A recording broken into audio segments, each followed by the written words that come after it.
Madam Clerk, if you will, get Mr. Smith on the phone, please. For those of you that may or may not know, Mr. Smith has been dealing with cancer and has had surgery, and he will be joining us tonight by way of phone.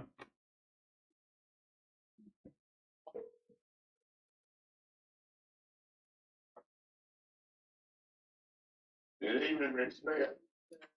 Good evening, the town of Holden Beach, sir. Welcome to our town meeting. Thank you, sir. Okay, we hope you're recovering well, Mr. Smith. It's slow, sir. All righty. We'll turn our attention, everyone. Those of you that may not be familiar, but in that corner of the room are papers that reflect the business of the town this evening at this meeting. So help yourself and get a copy of the agenda or some other documents that may help you follow along. And we thank you for being here. Let's take a moment and bow our heads, please. Heavenly Father, we thank you for allowing us to live at a beautiful place that you've created called Holden Beach. We beg for your guidance and direction and lead us in a direction of which you'd be proud in our behavior, in our leadership, and our decisions. Thank you so much, Lord. Amen.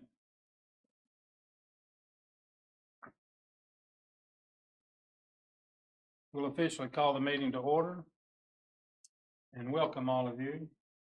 And let's stand and pledge allegiance to the flag to my right. Pledge allegiance to the flag of the United States of America and to the republic for which it stands, one nation, under God, indivisible, with liberty and justice for all.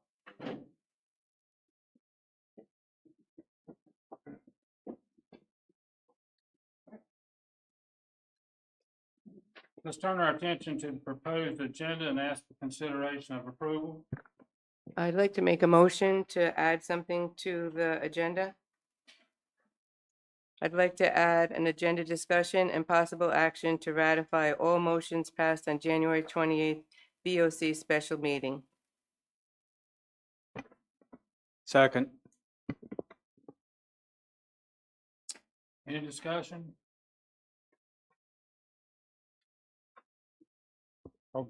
I'll talk. All right.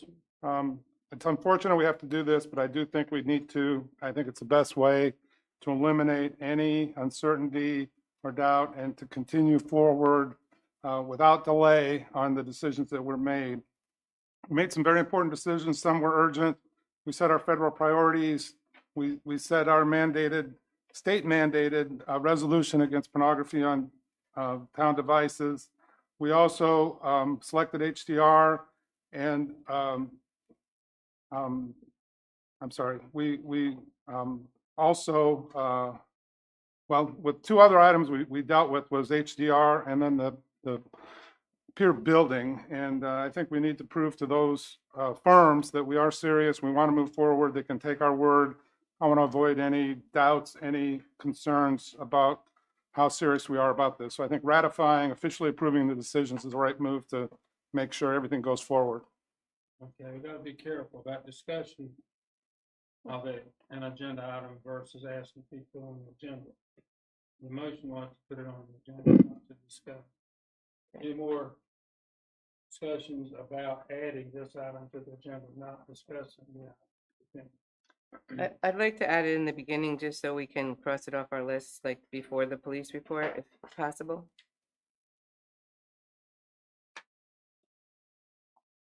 Okay, who made the motion? I did. And the second party would have to agree? Yeah, I'll second that. All right. Everybody understand the motion? Any more discussion about adding? So is that number, The amended proposed item to the agenda? so we add that 7B, 8A. 8, 8A. All right, we ready to vote?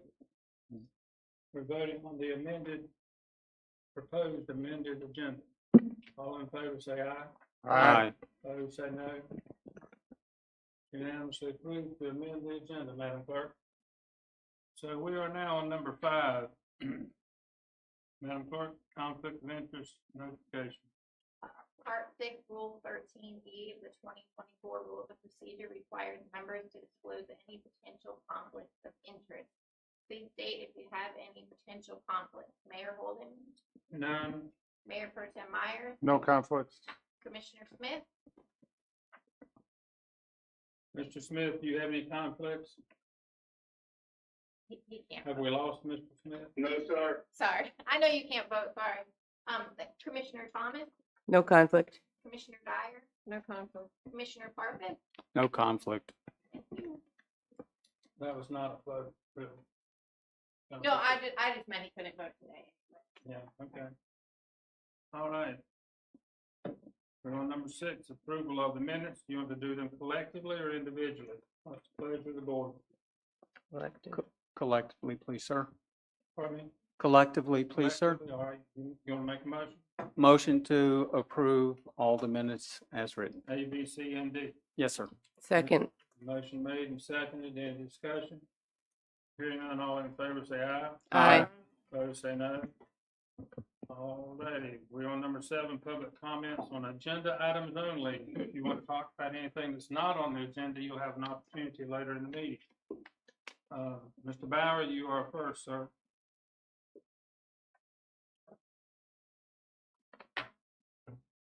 Jim Bauer, 329 Ocean Boulevard West.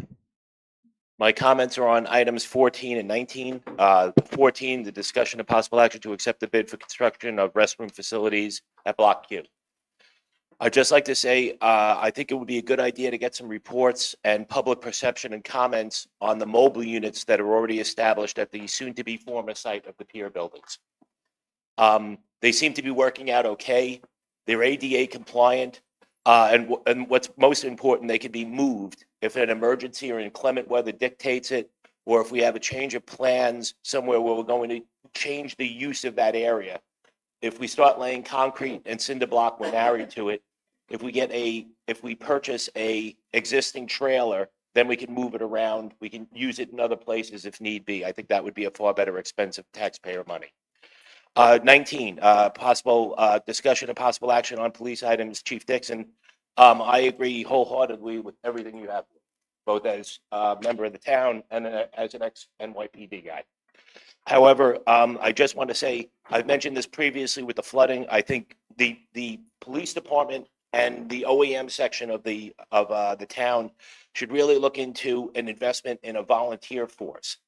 We have many retired police, fire, and medical right here on the island, people with construction backgrounds, plumbing backgrounds that could help with a pump, could turn on something in case there was an emergency, just run safety tape, direct traffic, that kind of stuff. I'm not talking about, making arrests, and if we were to allow it off the island, we would probably quintuple it and get more people in.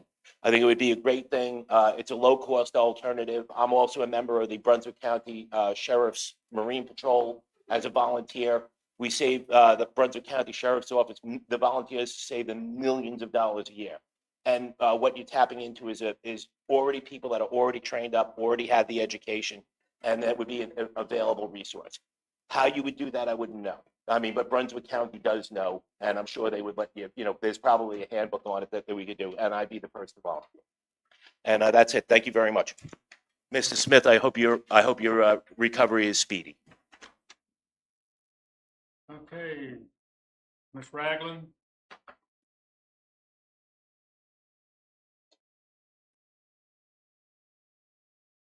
Good evening.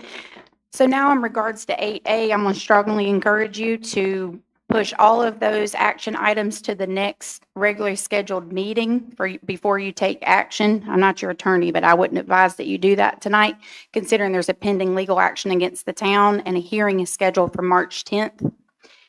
Furthermore, in regards to the recruitment firm, which is items 18A and B, I was at the interviews that the two commissioners, Tracy and Tom, conducted as the subcommittee members this week. I was here for all of them. I also went back and listened to them to make sure that I had clarity around my notes and that what I found was accurate. In your agenda packets tonight, there were some subcommittee notes from Tracy and Tom, and there was a chart that Tom had created that allocated the cost for these firms. There's 3 items on there that are completely and grossly inaccurate. The lowest cost firm interviewed was actually Sumter with a base fee of $18,000. Additional cost included $1,000 for advertising, $2,000 for optional firm travel if the town required their presence, and an optional $2,000 for candidate travel, bringing the total to a maximum of $23,000. The spreadsheet indicated that was $33,000, so that's $10,000 over what we actually received as that allocation from Sumter. S. Renee Narlock's firm quoted a base price of $26,000, recommending an additional $3,000 for candidate travel, totaling $29,000. So it's really not $26,000 if you were to compare apples to apples. And finally, Mercer confirmed a $24,000 base price plus $2,000 for advertising, $600 for background screening, $2,000 for firm travel, which could be avoided with their Myrtle Beach colleague, and a recommended $2,000 for candidate travel, bringing their total to $28,600.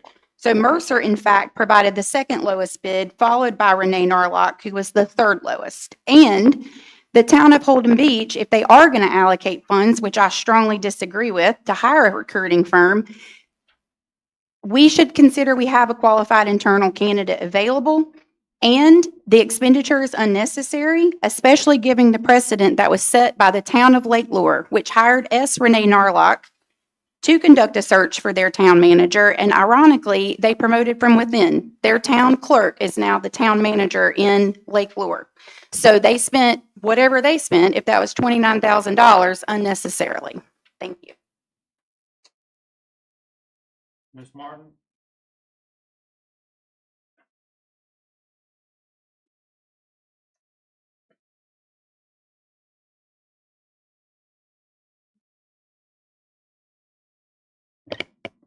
I would like also to address item 18B. I do not really see the need for us to hire a recruiting firm when there are other more and less expensive ways of recruiting. I was here for all of the interviews as well. I've read all the resumes or proposals from each of the companies. They're all highly qualified. Some cost more than others. Some might bring you more candidates, some may not. But will they bring us the candidates that a town like Holden Beach needs? I'm not sure. I will say that during these 30-minute interviews with each of the candidates, there was one resounding thing that came out from Ms. Thomas.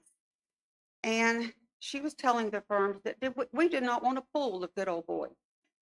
I'm not exactly sure what a good old boy is, but I think being a Southerner, I might know. I think what we want is a pool of qualified candidates. I don't care if you're a good old boy or if you're from wherever. What we need is a qualified candidate. And we have a qualified candidate, and she's sitting right over there. I believe in promoting from within. If you cannot promote from within, then there's no reason for somebody to stay here for the amount of money that they make. Most of the people that have been with us for 20 and 30 years are people that started when they were young. They have stayed with us. They love this town. They love the people in this town, and they work each and every day for each and every one of you. So you need to remember that when you're going to spend $30,000 to $50,000. That's not in our budget. That means we're going to take something away from somebody else in their budget line. Thank you so much. Thank you, Madam Clerk. Have I missed anybody? All right, that concludes our public comments. I believe we're at 7A. Is that correct, Madam Clerk? Yes, sir. All right. 8A. I think we want to talk about it now, right? 8A. But now, we want to talk about it now, right? Yes. Yes. All right, Ms. Thomas, I believe you have the floor. Okay, I'd like to, out of an abundance of caution, I'd like to make a motion to ratify the following motions that were made on January 28th at the BOC special meeting. I'm going to read each of them. Motion by Commissioner Parfus that we move forward with the contract to approve option 2 pending a favorable review by the town attorney and that we fund the contract with the available and appropriate funds in B part. Second by Commissioner Thomas. Motion by Commissioner Thomas to instruct the staff to send out an RFP to remove the pier building. Motion by Commissioner Parfus to accept the funding and policy priorities laid out in the memo with adding or other corps funding to item 1 and going ahead and issuing the letters. And the motion by Commissioner Thomas to approve Resolution 2501. That's my motion. Second. Discussion. I guess I already discussed. Yeah. Again, I don't think this is necessary, but I'm just doing it as an abundance of caution, and it doesn't hurt anything to make sure that these things are legally voted on in the BOC meeting. Madam Attorney, do you have any comments in regard to the legality and future damages maybe at hand? Given a couple of hours with Vermin, that was kind of all the figures he was going to ratify in the meeting later, regardless. When we only had a few hours to make the decision regarding quorum, I don't really see an issue with doing it. It's not going to hurt anything, just like seeing people that are contacting us feel like we are serious about it and going to go through with the contract, and it gets, everything continuing moving along. And you people in the back here, No. Madam Attorney, would you mind speaking in the microphone and try to amplify? Yeah, I mean, there's not really a lot of substance to say. When we are given a couple of hours to make the decision in regards to quorum, that was always the go-to, is that regardless of the decision that we made, we would just have it be ratified in the next board of commissioners meeting.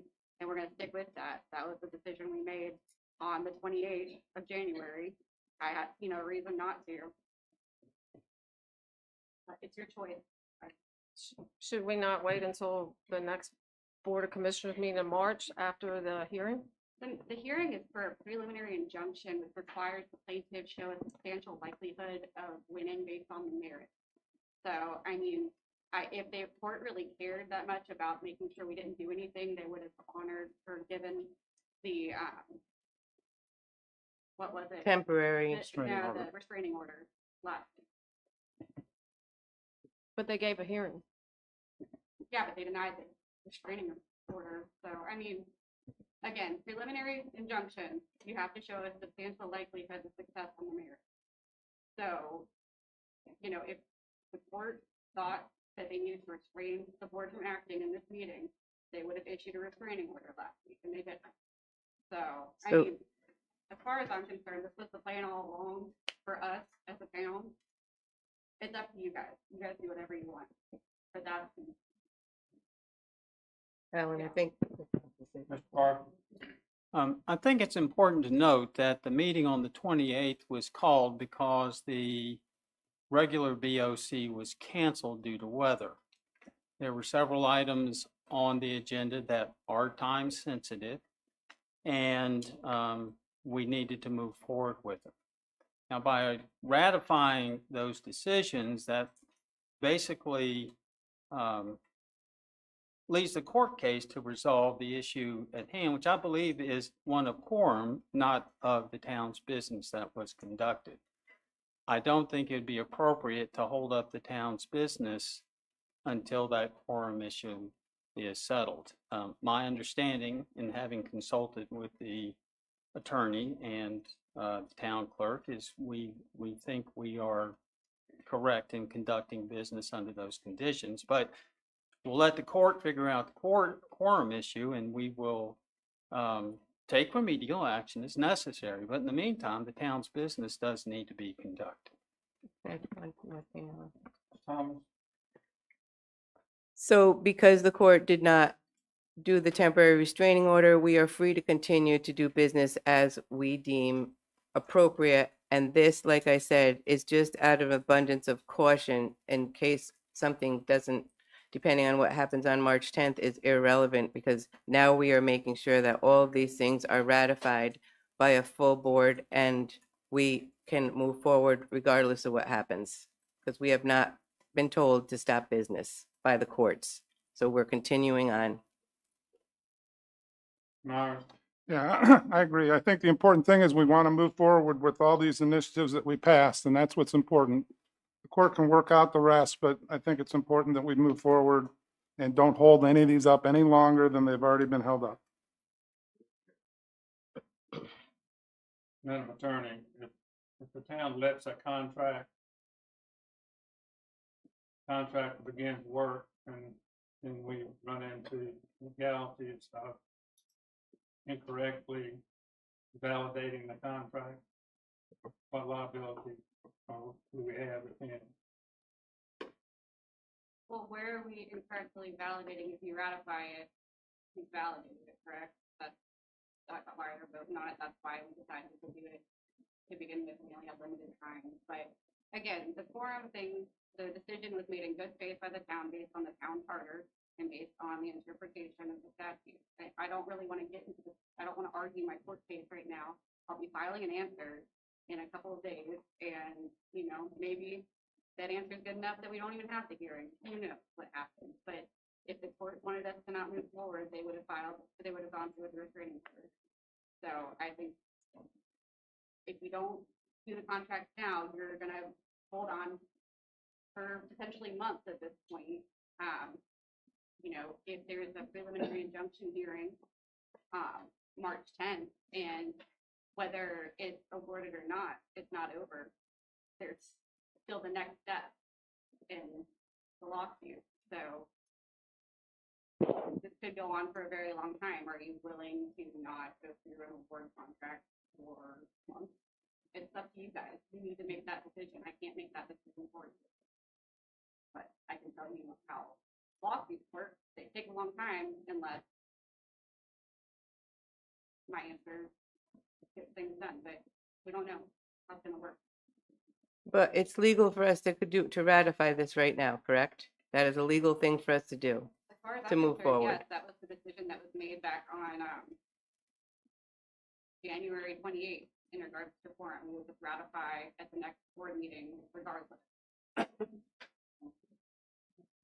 I'm done in good faith, as long as no one's trying to do anything in bad faith.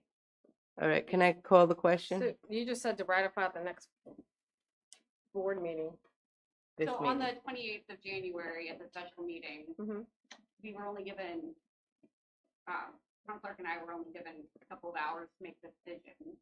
And after talking to several people, including the UNC School of Government and other municipal attorneys, we came to the conclusion that, we're going to follow the town charter. That's how we understand it to be proper.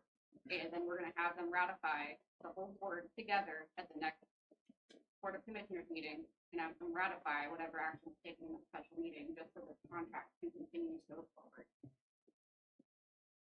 That was before anything was brought, that's just. Alan, can I call the We question? brought before what? Can I finish the discussion? with the- Yes, ma'am. I misunderstood that last statement you said.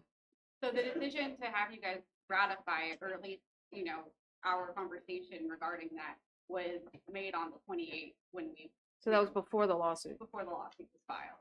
So we're just following through with our original plan.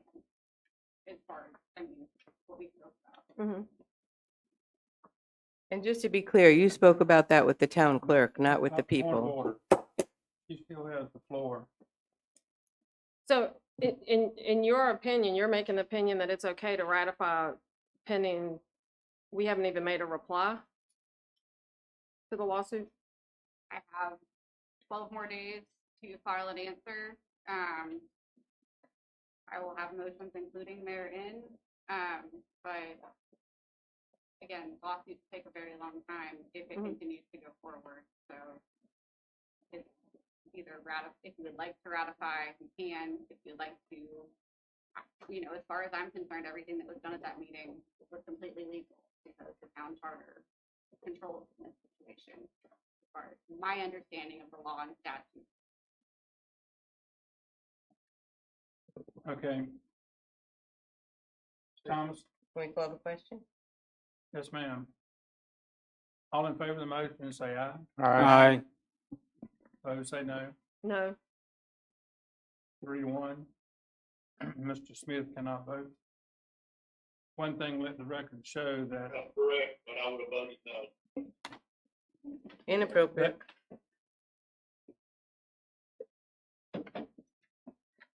Okay, for the record, let it be noted that the three that were absent, Mr. Smith, Doctor, and I, many days beforehand had provided the clerk with availability dates. The doctor was in class as required by her professional designations. Mr. Smith gave us long-term notice that he was obligated and would be in Arizona, and I had business commitments I couldn't change. I don't understand why the urgency to talk about pornography and some of this other stuff had to be called on a date well in advance, known by everybody on the board that we were not available for that day. And so, people call me, want to know why I wasn't there, why the other commissioners weren't there, and the public needs to have a clear understanding that we had been on record as not being available. Can I make And one that's it. comment to that?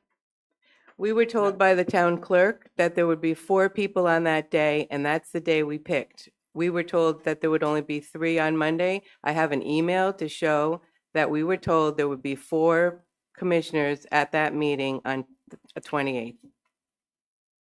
I'm not aware of that. Anyway, we're moving along. Please support Chief Dixon.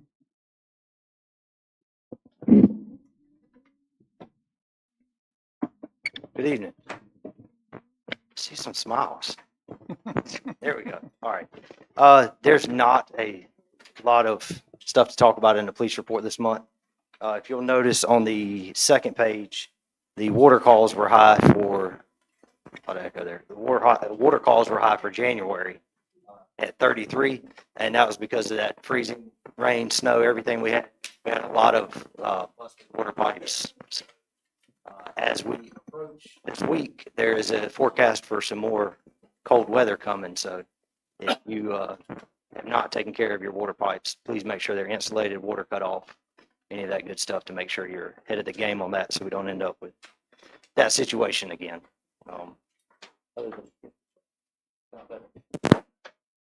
Test 1, 2. Does that sound better? Okay, I apologize. So that's what I've got on that section of the police report. And if you have any questions, comments, or concerns on that, if not, I'll jump to the last page and talk a little bit about the app that we have up and running now. So, comment? No, nothing. Okay. All right. So during the last budget cycle, we pitched trying to catch up with some of the 21st century communications that we're lacking on. Even being a younger person, technology is not my forte necessarily, but we are trying to catch up with the times, and we have our police app up and running. So I actually encourage people, everyone from the community, there is a QR code in the packet here, and you can scan it and download the app.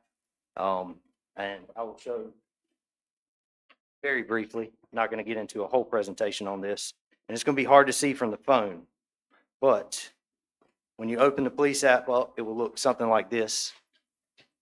You can see it here. And there are 2 tabs across the top, which are contact us and submit a tip. And there are actually little quick contacts that you can do. We've got news, a tab for low-speed vehicles, join our team, which is our little recruitment section, ordinances, commend an officer, resources, and then there's a quick link to the sex offender website. And all that's available right there in the app. And any of those that you click on, you can go through, and if you have questions, comments, or concerns about it, please come by the police department. We will walk you through it, show you how to use it, and any of that. So I won't try to get into all that during the presentation here tonight, but we are up and running on that. We're very excited about it, and if the commissioners have any questions on that, I'll be glad to answer questions. Yes.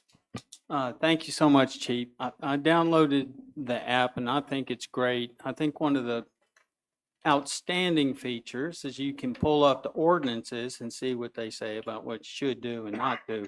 I particularly like that there's a statement in there about the grills being 10 feet away from the structures, because I think that's important If you, like in my case, you have some folks renting on either side of you and they are doing that kind of thing, I can just say, hey, here's the app. This isn't me being a pain in your butt.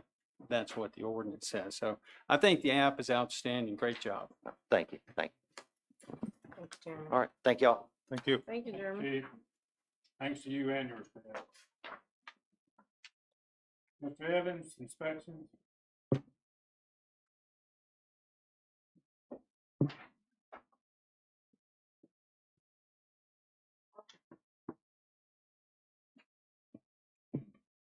Good afternoon. Building inspections, we're busy. One thing keeps sticking out in my mind is the number of active open permits that we're working every day. And that number is 464. That's one of those numbers that we have to pay attention to. The other number is the total permits that we have, which is 514. Permits issued were 98 for $30,000 or more. And then permits over 100,000 were 8, and most of those are underneath the substantial improvement number. Our remodels and repairs are up.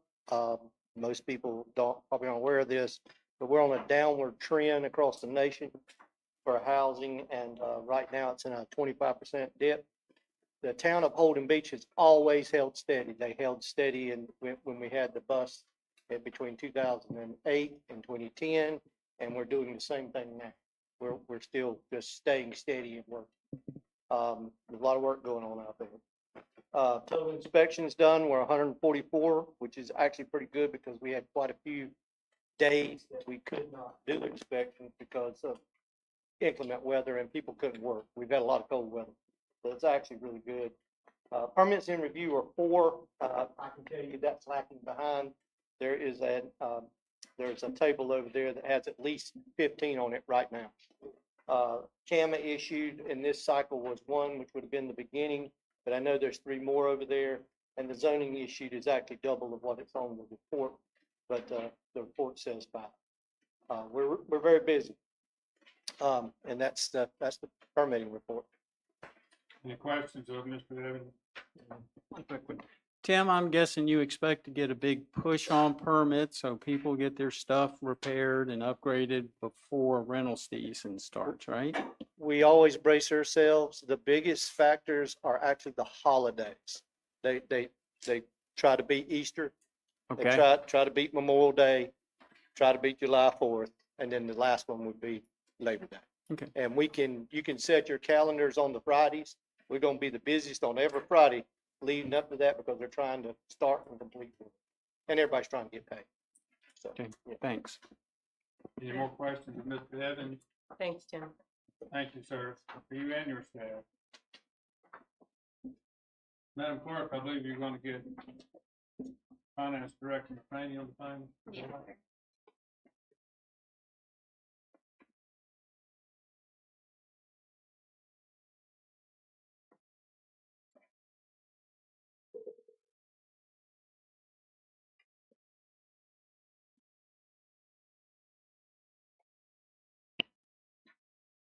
Hey, can you hear me? Loud and clear, sir. Go ahead. So looking at the, finance report, looking at the general fund, revenues are tracking good. It looks like revenue's way down, compared to last year, but if you look at December, it was well above last year, and that just shows that the tax revenue came in a little more in December this year than it did, previous year. And that also tracks over, looking at the water and sewer fund, the big difference in revenue looks very similar. That's because of the sewer capital fee. And obviously, looking at the final page, the B part fund, not a lot of accommodation tax in the winter months, so, but other revenues are tracking right on par with the part.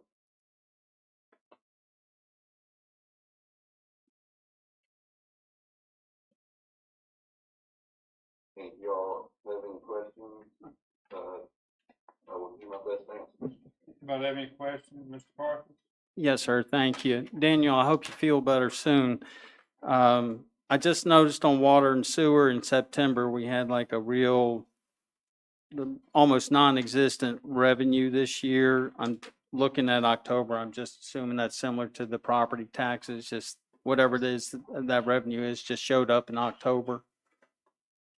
Yeah, it was probably just the last in billing, sending out bills. Okay, thanks. Any more commissioners have questions? If not, we thank you, sir.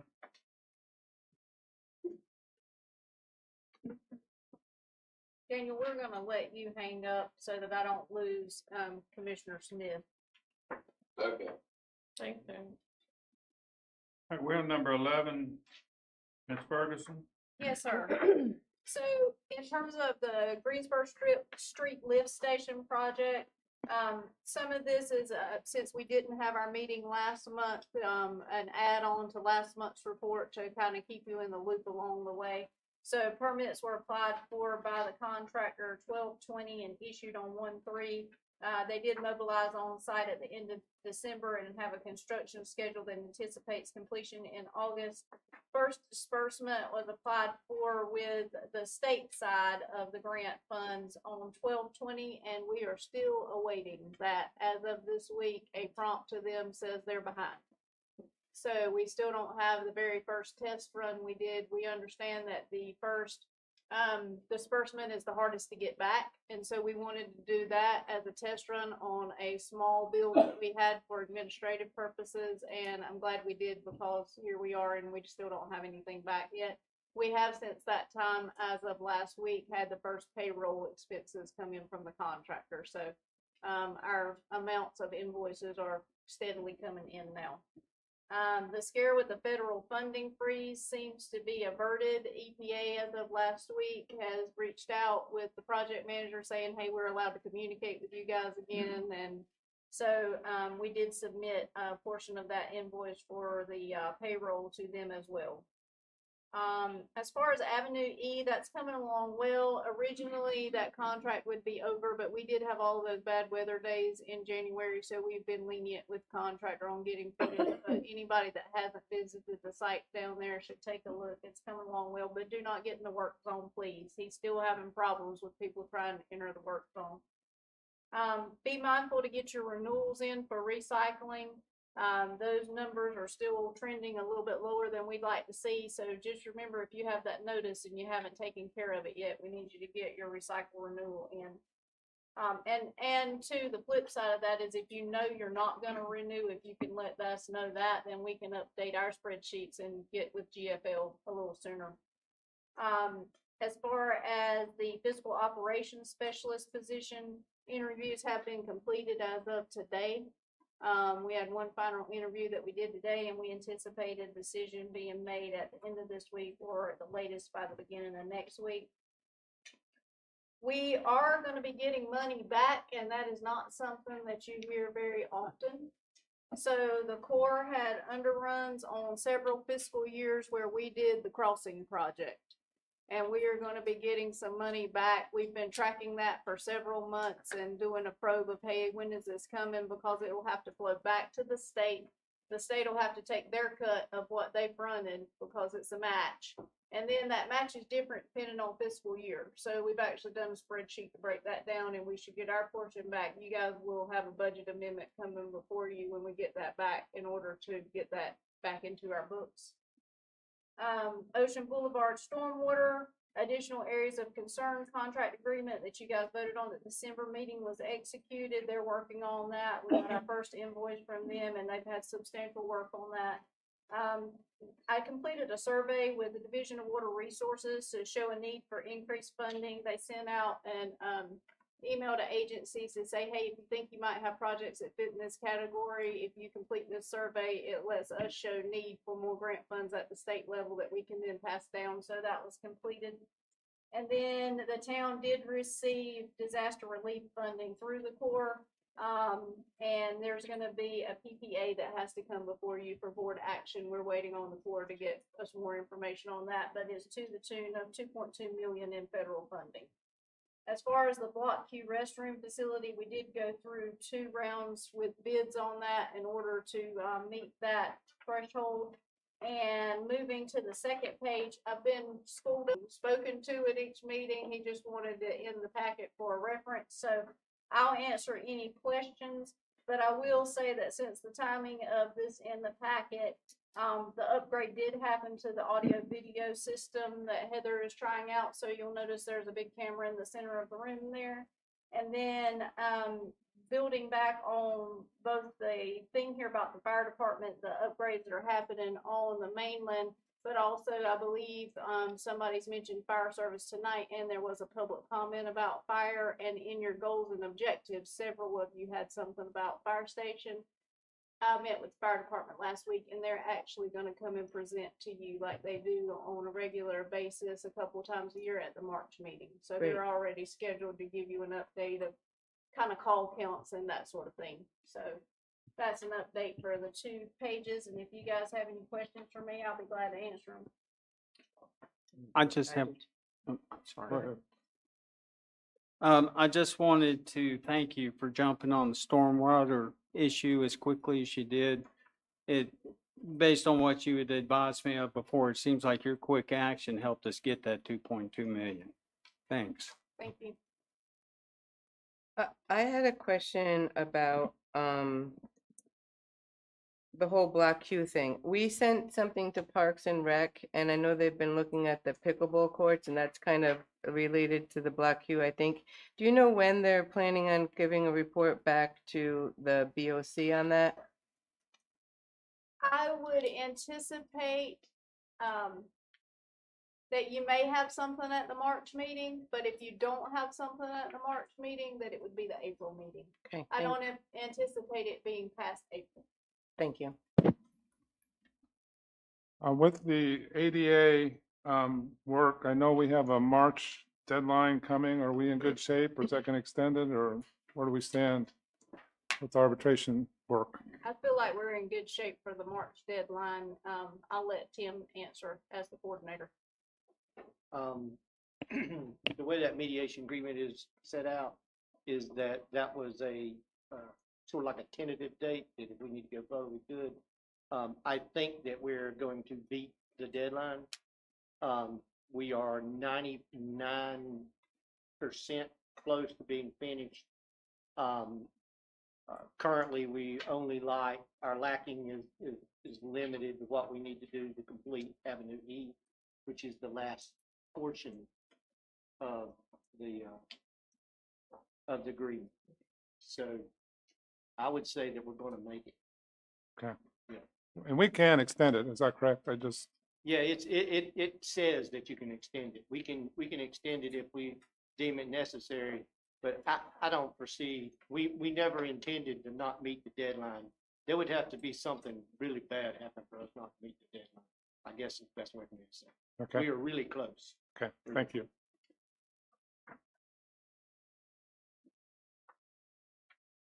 Any more questions of Ms. Ferguson? That completes your report. That completes my report.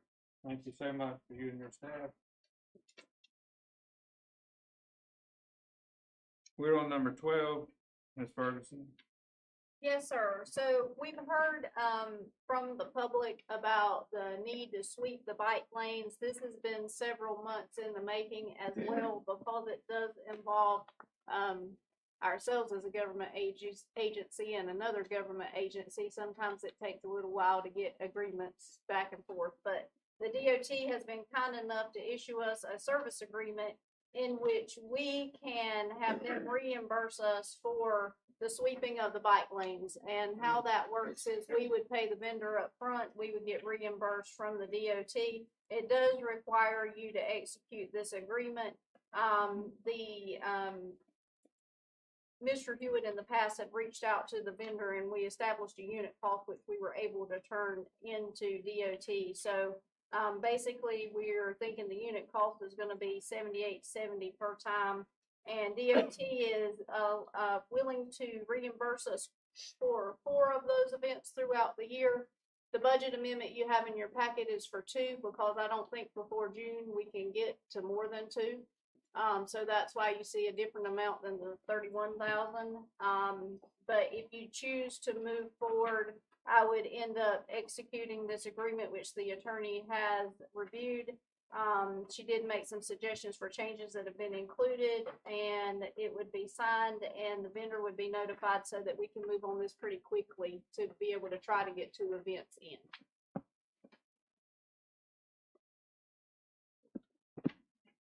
The motion would be to direct me to execute the agreement.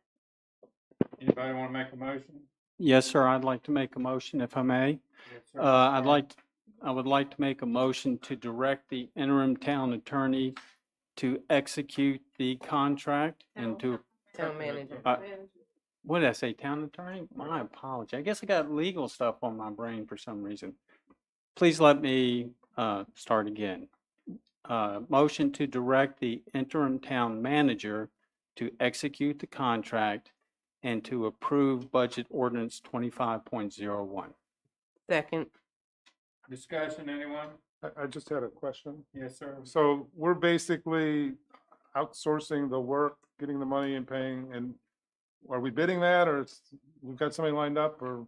We do have somebody lined up that DOT has approved what we turned in as the cost estimate, and based on the amount of this, we should be able to just move forward with that. Okay. Thank you. Any more discussion from the commission? Chrissy, would it be beneficial for the town right away in a lot of areas, the homeowners have piled gravel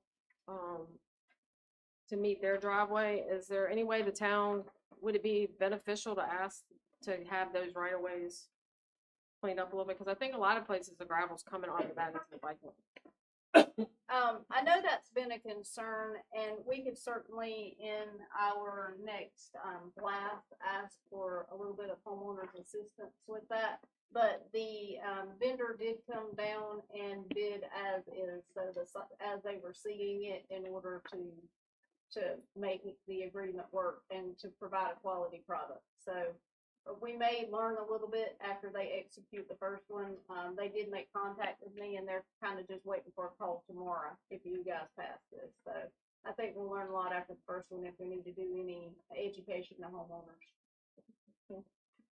Any more discussion? Tim. You ready to vote? Tim's raising his hand. Mr. Evans? The rocks on, I brought this up several times. I guess whenever this debris ends up in the bike lane and because it's coming out of those gravel driveways, everyone, you realize that it's our ordinance. There's not much they can do there because our ordinance limits their ability to stop it. Our ordinance requires that you have gravel or dirt or sand in that first area inside the setbacks. So you're not allowed. There's some out there that do because they were there before the ordinance was made. So if the town is trying to limit that, we'll have to take a look at changing the ordinance so that the gravel is not right up next to the edge of the street, that they have an option. Yeah, part of the issue is it's the height. Some of the areas on the gravel's piled up so high that as soon as a car drives through it, the gravel goes into the bike lane. Right, and if there was remember we increased from 30 to 40% and that kind of stuff, so we gave increases for the impervious area for small lots, and then oceanfront lots were really never in danger. The stormwater issues with Ocean Boulevard instigated a ordinance long ago that required you not to be able to pave or put concrete in those areas. So those rocks are actually, you know what I mean, they were doing it before. I mentioned it numerous times about the rocks on the road and people riding bikes, you know what I mean? I mentioned it throughout the years that gravel being required right up to the street, you know what I mean? And if we were to allow even 10 feet there, I think it would help if they could have a impervious area there so that the rocks are further back from the bike lane. I think it would help. I'm just saying that would stop some.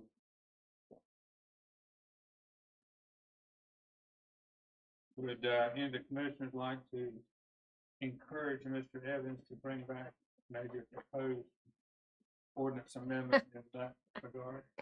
Mr. Evans, would you like to bring back an ordinance? Does that go to planning and zoning, or does that go to? Yeah. So, yeah, What you would like me to do is look at a text amendment to take to the planning and zoning board. Yes, yes. Because they can't hear it, do y'all say? yes, please. Everybody in agreement? Sure. Anything else? Can we vote? All in, Yeah, okay. all in favor, say aye. Aye. Opposed, say no. Unanimous.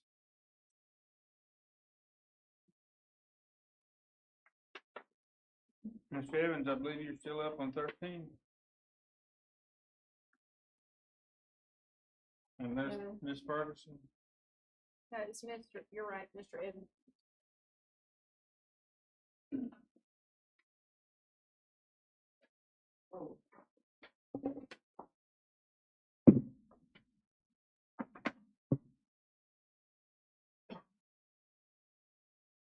All right. The board asked me to bring an outline and a timeline back for ADA assessment. I actually think it was a goal, or part of a goal, from last year.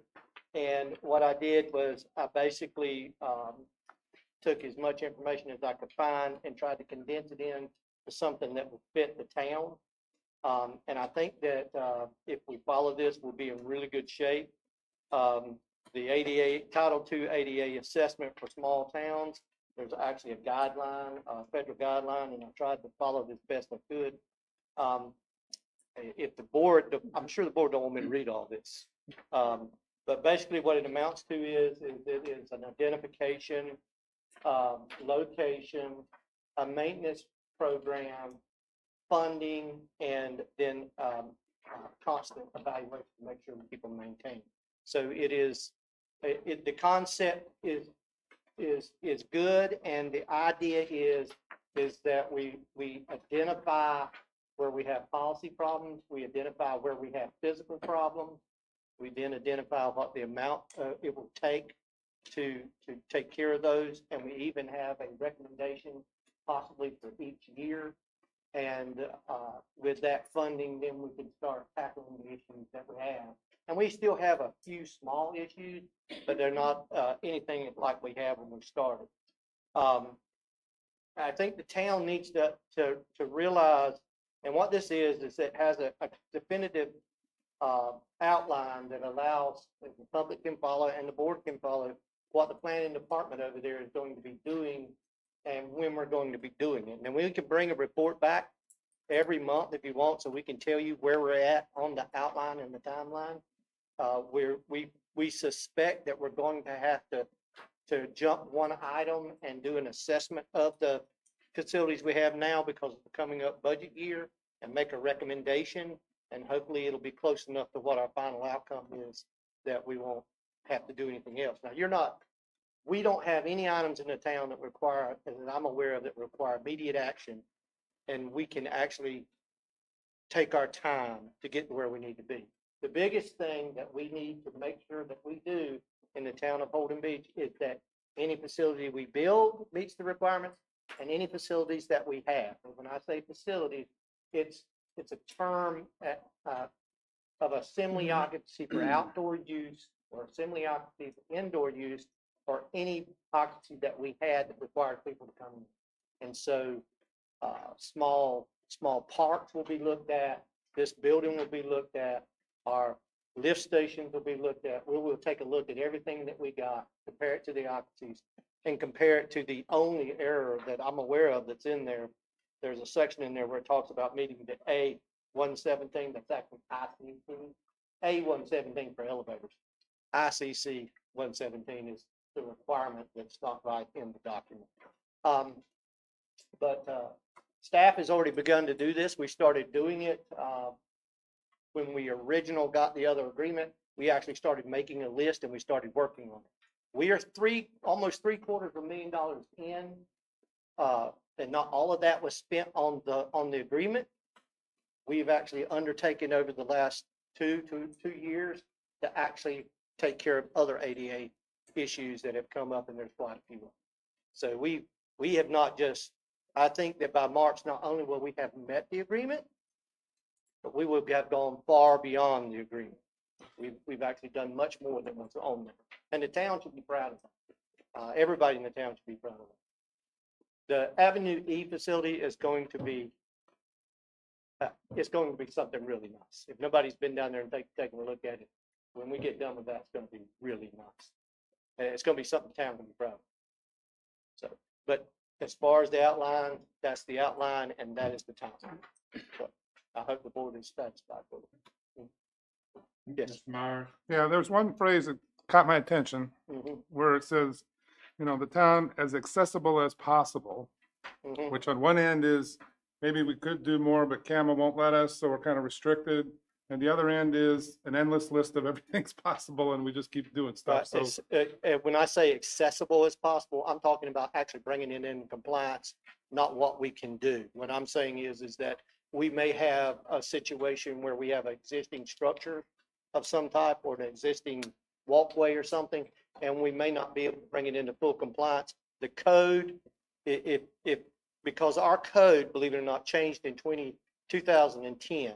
Up to that, we had a state accessibility code. So if we have a structure out there that was built by that, and we can only get it as close as possible, okay. then that's all we're really required to do. We can't bring it into full compliance unless we go beyond $1 threshold. So if we go out there and determine that we have to tear the whole thing down, clearly that's impractical, and we'll get as close. That's what that's from. Good. Yeah. Harper? Yeah, I think I understand here, Tim. What's important to me is that we identify, this is the requirement for what we're doing, identify any areas where we don't meet state and federal statutes. And then we should move on from there, and there may be some good options to improve accessibility. And those I would call goals. So I'm saying there's a requirement to meet the legal stuff, and then the goal is to identify other opportunities for making accessibility improvements. Is that kind of where you're That's going? what this whole document is about. That's what the board made clear, and that's why I kind of cleaned it up a little bit so we could follow that guideline. That's what we wanted to do. All right. I'd also like to thank you for taking all of this on in the previous ADA work. You've done an outstanding job. Thank you. Thank you. More questions from commissioners? Mr. Evans, I'd like to ask you to have, several have asked me about emergency vehicular access to the East End Inlet area. Mhm. Are emergency vehicles going to be able to drive over the pad down there, or what accommodations for emergency vehicles are going to be on the East End of the island? We have not laid the lines out yet. There's a misconception about where the line of travel is down there by some folks. And it's because the right of way has been extended out because of where the parking's at. We are going to, whenever we do the parking out there, we're going to make sure that there's enough room for a truck and a boat to get to the exits. We actually redesigned one portion of it so that we could be absolutely sure they could get down. So those concerns came to me as well, but I think it was a misunderstanding about where the road was and where the turn was at. So, yeah, when we lay those lines out, there's going to be a vehicle sitting there to make sure that there's an actual full road. I think it's a lot bigger than you think it is. You have to go down there and look at it. So we could I'm pretty sure that we're going to get somewhere between 7 and 10 handicap parking places, which is a lot more than what we required. And we will still have as much room as we have in a full road to make a turn. Now, when people start saying that the turn, there's maybe an issue with the turn, I question how you make a 90-degree turn at a 4-point intersection. You know what I mean? That's a 90-degree turn. You know what I mean? We're not going to have that. We're going to have more than that, and much more than that. It would be no different than accessing it off of OBW with a direct right-hand turn going across in front of Castaway. It's no different than 801. You don't have more. This will have more turning prowess than that. Hearing no more questions, we thank you again, sir. Thanks, Tim. We're number 14, I believe. Yes, sir. That's you, Ms. Ferguson. As far as the Block Q restroom and parking facility, we did go through 2 rounds of advertising for bids. The most responsive bid came back at $543,200 with a projected calendar of 100 calendar days to completion after notice to proceed. What I'm asking the board to consider tonight is you have all of the documents from the bid tabs here. Approve award of bid to Cohen Construction, and then we would also ask that you authorize me to send a letter to the state that says we want an extension to the grant.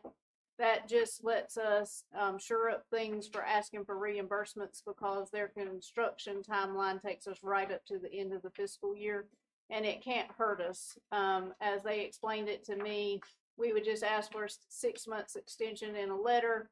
They would change the first page of the grant document to reflect the extension. And then for the final action, a contract would come back for the board to consider at your next meeting that you all get together. The attorney would review that ahead of time, and the contractor's attorney.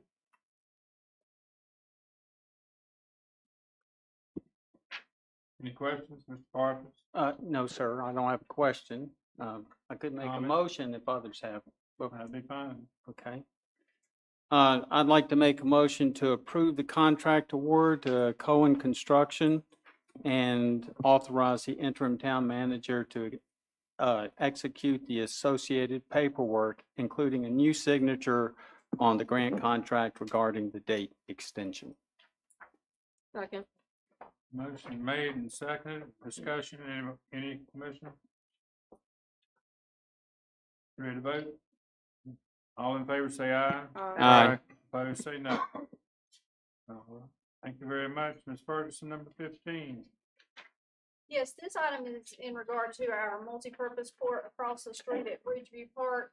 I've been trying for multiple months to get 3 bids back, and companies that I talked to, some said that one court is just too small for them, or they're either too busy, or some in particular wouldn't return calls to actually do the work. But we do have 2 bids following an informal process for bidding.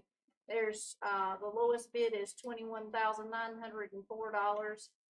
Their anticipated work time frame, barring large amounts of bad weather, would be March. Your other bid in the packet would be a June time frame. It is slightly more. I don't think the board could go wrong with either one of these contractors if, in looking at the proposals, you decided you liked something about one better than the other. They've both been very reasonable and very patient in the timeline it's taken to try to secure a 3rd bid. So I think no matter which the board chooses, that it would be good for the town, but based on the timeline and the lower amount, I'm suggesting award bid from NetSource LLC, and you would be approving it from available to appropriate MB Park. Anyone, Mr. Parker? Well, again, I'm ready to make a motion if that's acceptable to the other board members. Motion to approve the award of the contract to NetSource and fund the contract from the available to appropriate B part line. Second. Other discussion? Anyone? When you're ready to vote, all in favor say aye. Aye. Opposed say no. All right. Got it, Madam Clerk? Yes. All right, Ms. Ferguson, 16. I believe that's Ms. Finley. Yep. Okay. The board needs to appoint one of the commissioners to the audit committee, fill 2 full member vacancies and 1 alternate member vacancy. We had the interviews today with the 2 people, and then you have the summary from the other 3 who were not able to attend today. So we could vote by ballot or verbally. If you do by ballot, I just need you to make sure you write down your names on them. And if we could do it, if we are doing ballot, if we could do the commissioner and the regular members first, that might influence how you do alternate, but completely up to you guys. Ballot. Ballot? Yeah, we already filled them out. Thank you. So you want them all or just the commissioner first? If it works, if I could take the commissioner and the regular. And save the alternate. And then that way I might change how. Guess my signature's not readable. Okay. One person.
Mr. Smith, are you still with us?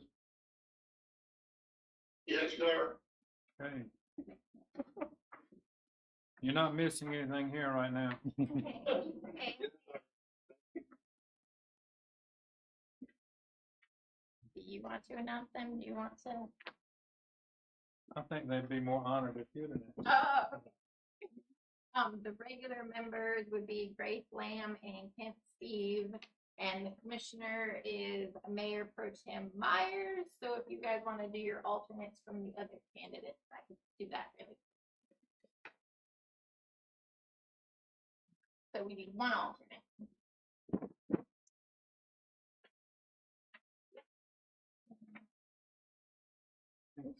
Thank you.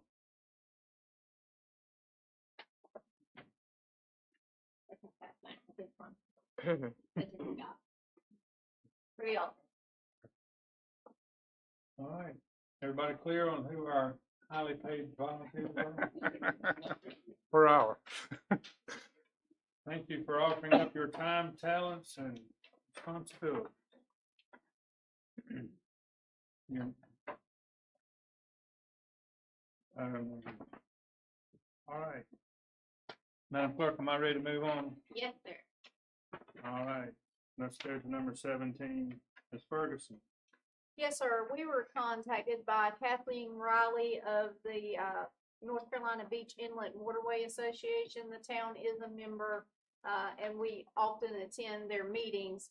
They are advocating for a new beach and inlet management plan at the state level. So basically, they need communities to show support so that hopefully in Raleigh, they will put money in the budget to update the BIMP. The last time it was updated was 2016. And when you're trying to argue the point of the value of North Carolina beaches, people want to see updated numbers. So this went out to a lot of the coastal communities, and I asked the board to consider supporting Resolution 2502. Motion, anybody? Sure, I'll make a motion to support Resolution 2502. Second. Discussion, anybody? Hearing none, all in favor say aye. Aye. Opposed, say no. Unanimous, Madam Clerk.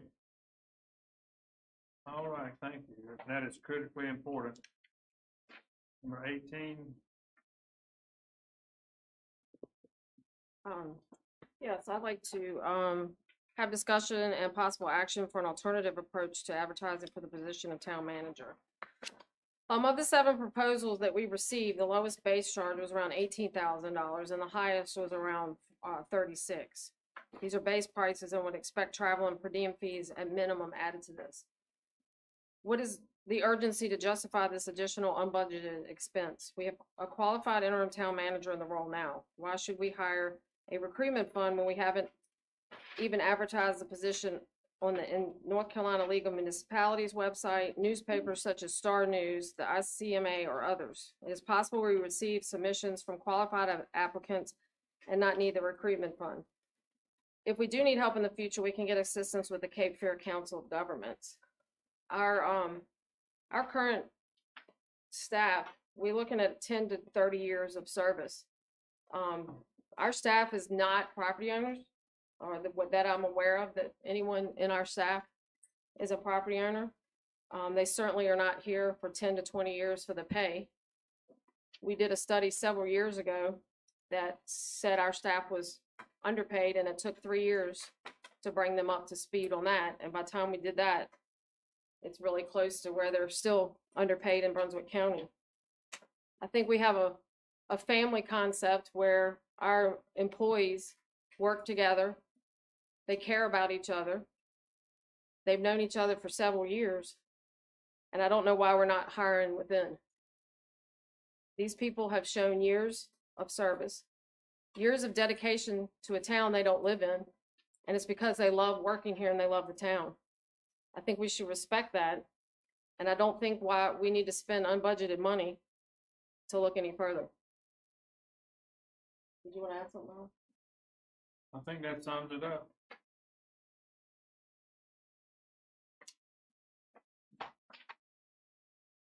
So I guess if I'm going to make a motion, do I need to wait till the second part is discussed, or can I make a motion? Make a motion anytime you want. Okay. So I'd like to make a motion to have the staff advertise for the job on some of these other some of these other avenues. I think the Star News averages about $1,100. I think the NCLMA, don't quote me on any of these prices, runs around $125. The ICMA is $450.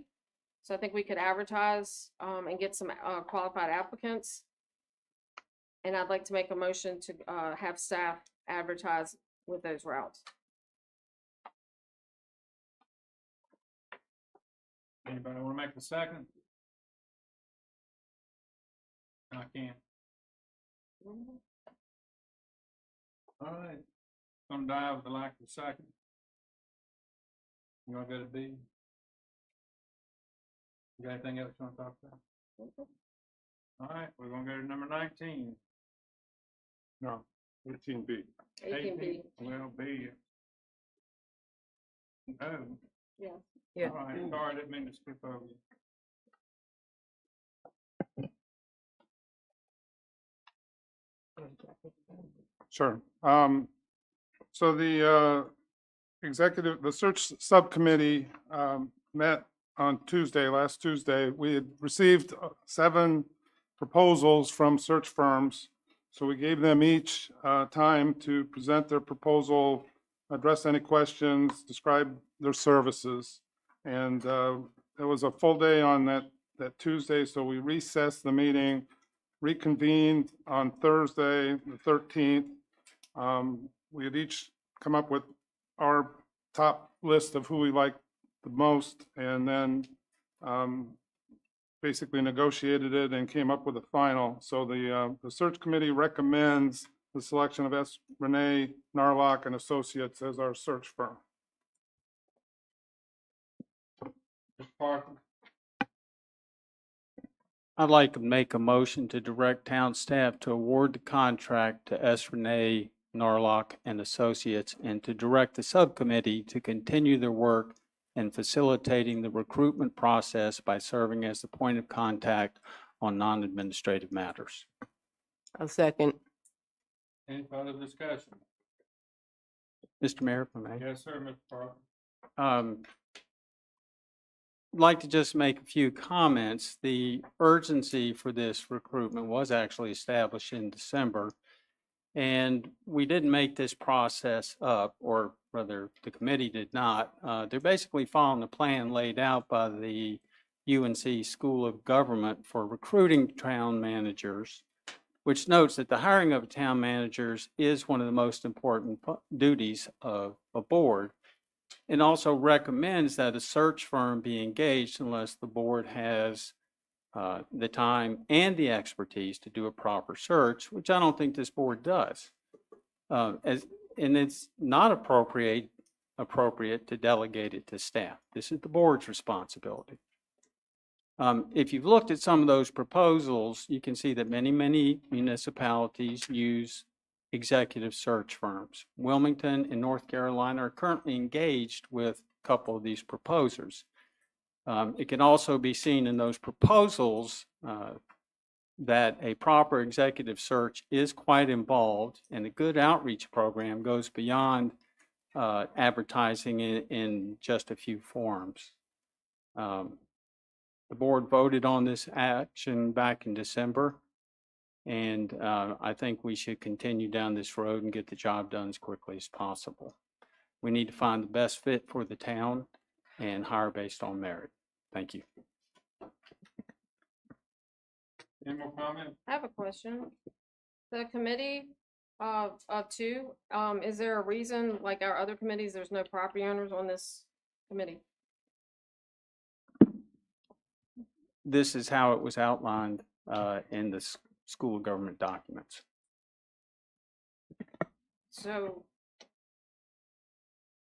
why would we not allow property owners like our other committees to be on the committee? I mean, we don't allow property owners to be on the board, and it's the board's responsibility to choose the town manager. But you picked a subcommittee to recruit a firm, and the property owners were not involved in that committee. So it's the board's choice of who and what is on those committees, any subcommittees per our charter. And so we're just following the rules. You know, we are using the book. I brought the book from UNC School of Government. And as Rick said, the first sentence in the book is hiring a manager may be the most important decision a local governing board makes. And they recommend, it said the process could be handled internally if elected officials are qualified and routinely involved in senior staff hiring and firing decisions. And it says hiring a search firm may result in a higher number of qualified candidates. Best candidates might not be looking for a job. You need a headhunter. So we're following the book. We're doing everything it says. That's not my question. My question is the committee of two, why are there not other committee members on there? It's just two commissioners. Well, that's how it was set up. That's how we voted to do it. But there's no reason why they weren't included? Just no. Okay, I'm just asking. Any more discussion? Well, yeah, I'll discuss. If you follow the process, the public, the community, key stakeholders will be involved. That's a key part of this. And that's what the search firm does, is they facilitate those meetings. So they will be involved. There will be public sessions. There will be public input. There will be conversations with all the stakeholders. So they're not being excluded. It's just that the search firm is offloading a lot of the work that's involved, and they're going to do those activities. So the decision itself is a board decision. I don't argue that, but I think that people, like our other committees, should have been involved in, the board put out an RFP, we got results back, and a committee was formed, and all those RFPs were gone through before a board meeting, and there was no involvement in other members of the committee. We had, the public was at our meeting, and they provided input. I understand that, but I was just asking, my question was, why were they not included on a committee, is my question. We have the audit committee, we have the public and zoning committee, we have the parks and recs committee, and they're volunteer members on all those committees, so I don't know why this committee did not include that. Because we chose not to. The board voted not to. The board chose not to. I don't think that was a unanimous decision, but that's fine. Mr. Mayor. relevant. Yes, sir, Mr. Parker. The thing to note here is this subcommittee was going through proposals to hire someone to do this work for us. We were responding to an RFP, and as far as I know, we normally don't involve property owners in selections for an RFP. As Tom correctly said, again, if you read through these proposals, you see that they do have public engagement sessions they want to hold. This includes getting staff involved. So that is, the important thing is the public's going to get a bite at the apple when it comes to hiring this new manager. It's not really necessary that they need to be weighing in on selection of the contractor, and that's my opinion. Well, normally when we get RFP, it comes back to the board and the board takes their decision and goes back to the committee. Like we would have ranked the 7 and sent 2 or 3 back to the committee. But the RFPs came back and they never were presented to the public or at a board meeting before the committee decided on them. And I just think the public should have been allowed to come to a board meeting and make comment prior to picking the firm. Noted. Thank you. Okay. I have one question that was asked of me and I don't know the answer. There are 5 commissioners. Of the 5 commissioners, 2 of the 5 commissioners have been involved in hiring a headhunter firm and participated in hiring following the hiring of the headhunter all the way through the hiring of the person that was being sought. Of any of the 5 commissioners, Excuse me, are you asking that question? I am relaying the question that a prosecutor asked me to ask for. Any of the commissioners have any experience in hiring a headhunter firm and following through and hiring a person brought forth? Yes, I have, and I've seen the value of it, and I'm a strong advocate of it because of my experience. Was it government or was It was public, I mean, it was private industry. it Executive level. anybody else? Okay, very good. All right, you ready to vote? Yep.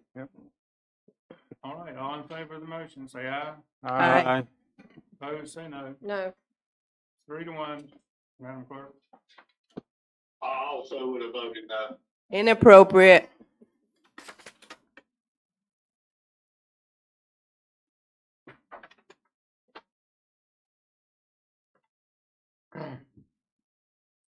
We're on number 19, Ms. Ferguson and Chief Hicks.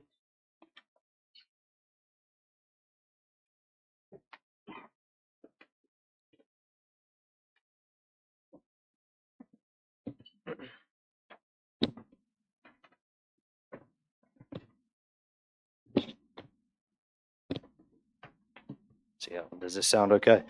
Too loud? Get a pointer here. Okay. So I have several slides to go through, and because there are so many of them, I don't want to spend a whole lot of time doing this. I'm going to run through them pretty quick, but it's not trying to devalue them or anything. And if you have questions along the way, please stop me. The first few slides are just kind of some background on the research and really shows you kind of an overview of the problem that we're facing. And I'll start that off with just a little bit of background there. A lot of this information came from several sources, but the International Association of Chiefs of Police is IACP. They do a lot of research and have a lot of documents, and I was able to get some information from them. But they've reported that right now there's about 7.1 million job openings in the United States compared to 1.3 million unemployed. So there's a gap there, which is a good thing for the economy. But when you're trying to fill jobs and you got more job openings than you got people looking for jobs, it makes it difficult. So it's just one of the many challenges we face. Nationally, there's about a 78% or 78% of the agencies nationwide report law enforcement shortages.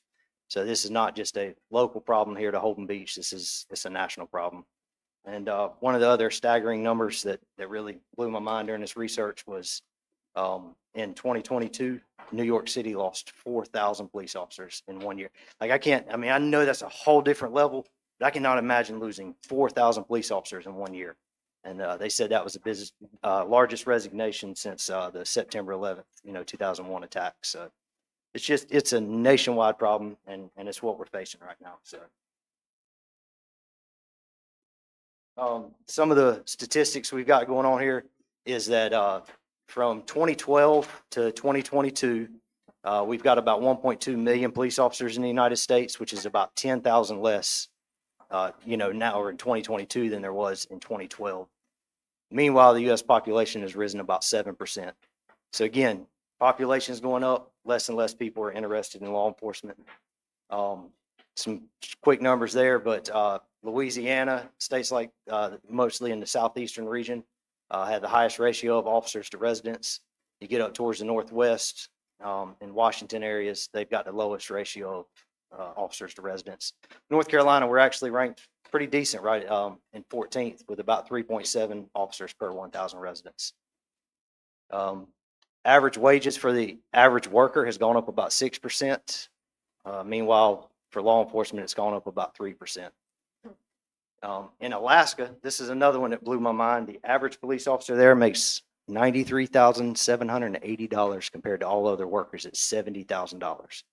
So when you're a young man or woman growing up and you're looking at careers, you're going through high school looking at career day or college looking at career day, law enforcement seems like a pretty good option when you know you can go there and make a little bit of money. Meanwhile, North Carolina, we are ranked down there 47th in the nation in underpaying our police officers with an average salary of 53 compared to all other workers at about 61. We are only to be outdone by Georgia, Arkansas, and Mississippi. So it's not a list we want to be on, but it's where we're at.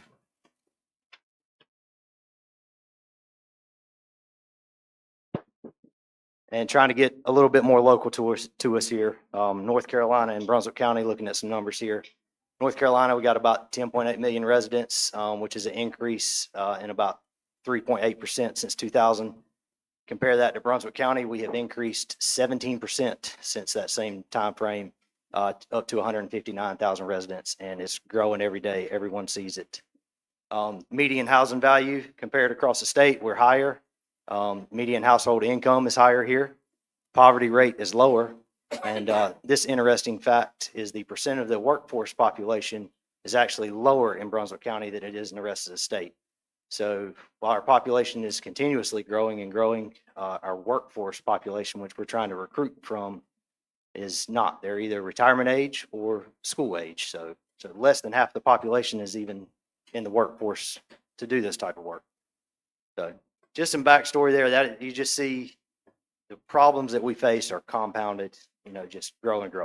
So then the question becomes, how do we even try to tackle some of these problems?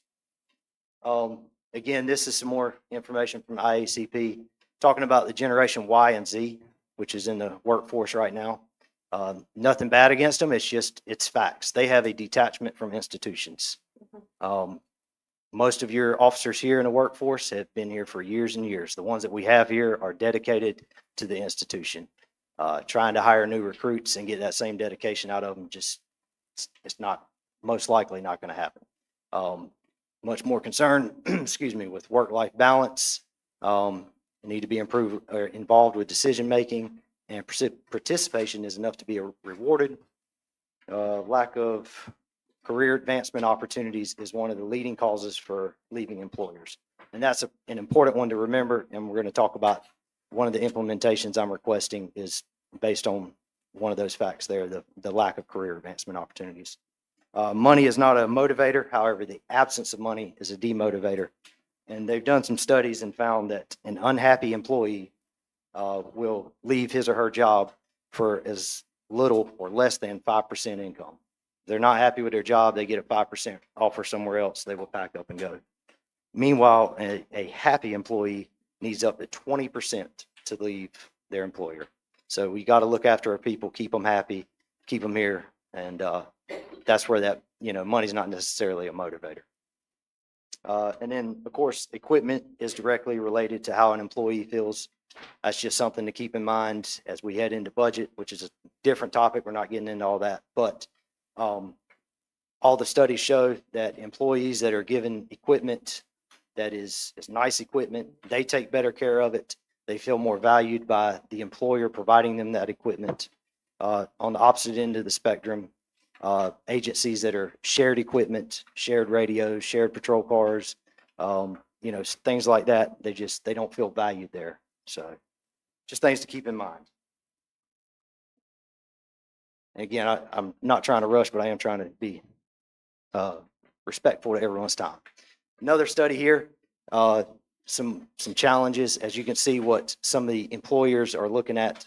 This is a study from MetLife as far as priorities that you're seeing increases in. Work-life balance, that priority is going up. This is a study compared from 2020 to 2022.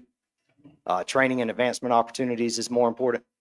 Flexible hours is more important. Remote work is more important, and health and wellness is more important. And if you're questioning how do you do remote work as law enforcement, you don't. So a lot of these that prospective employers are looking at, we can't even provide for. So what we do have to do is focus on the areas that we can provide for and really focus on the training and achievements, or training and advancements, and the health and wellness.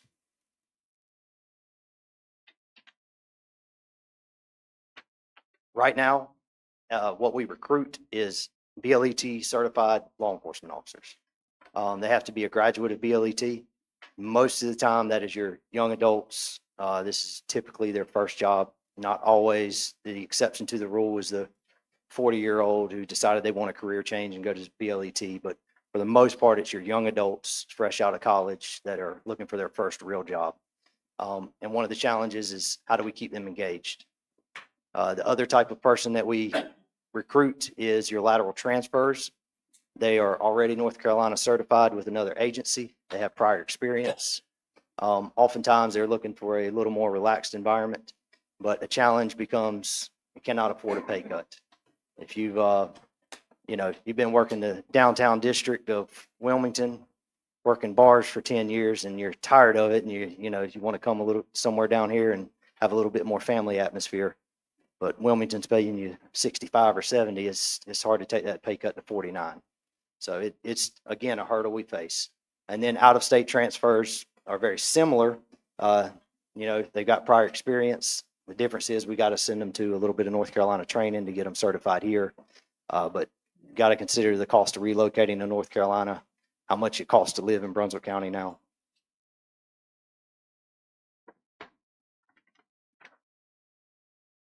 And with all of that in mind, we'll start getting into some things that I think will get us at least headed in the right direction and why I think that will get us there.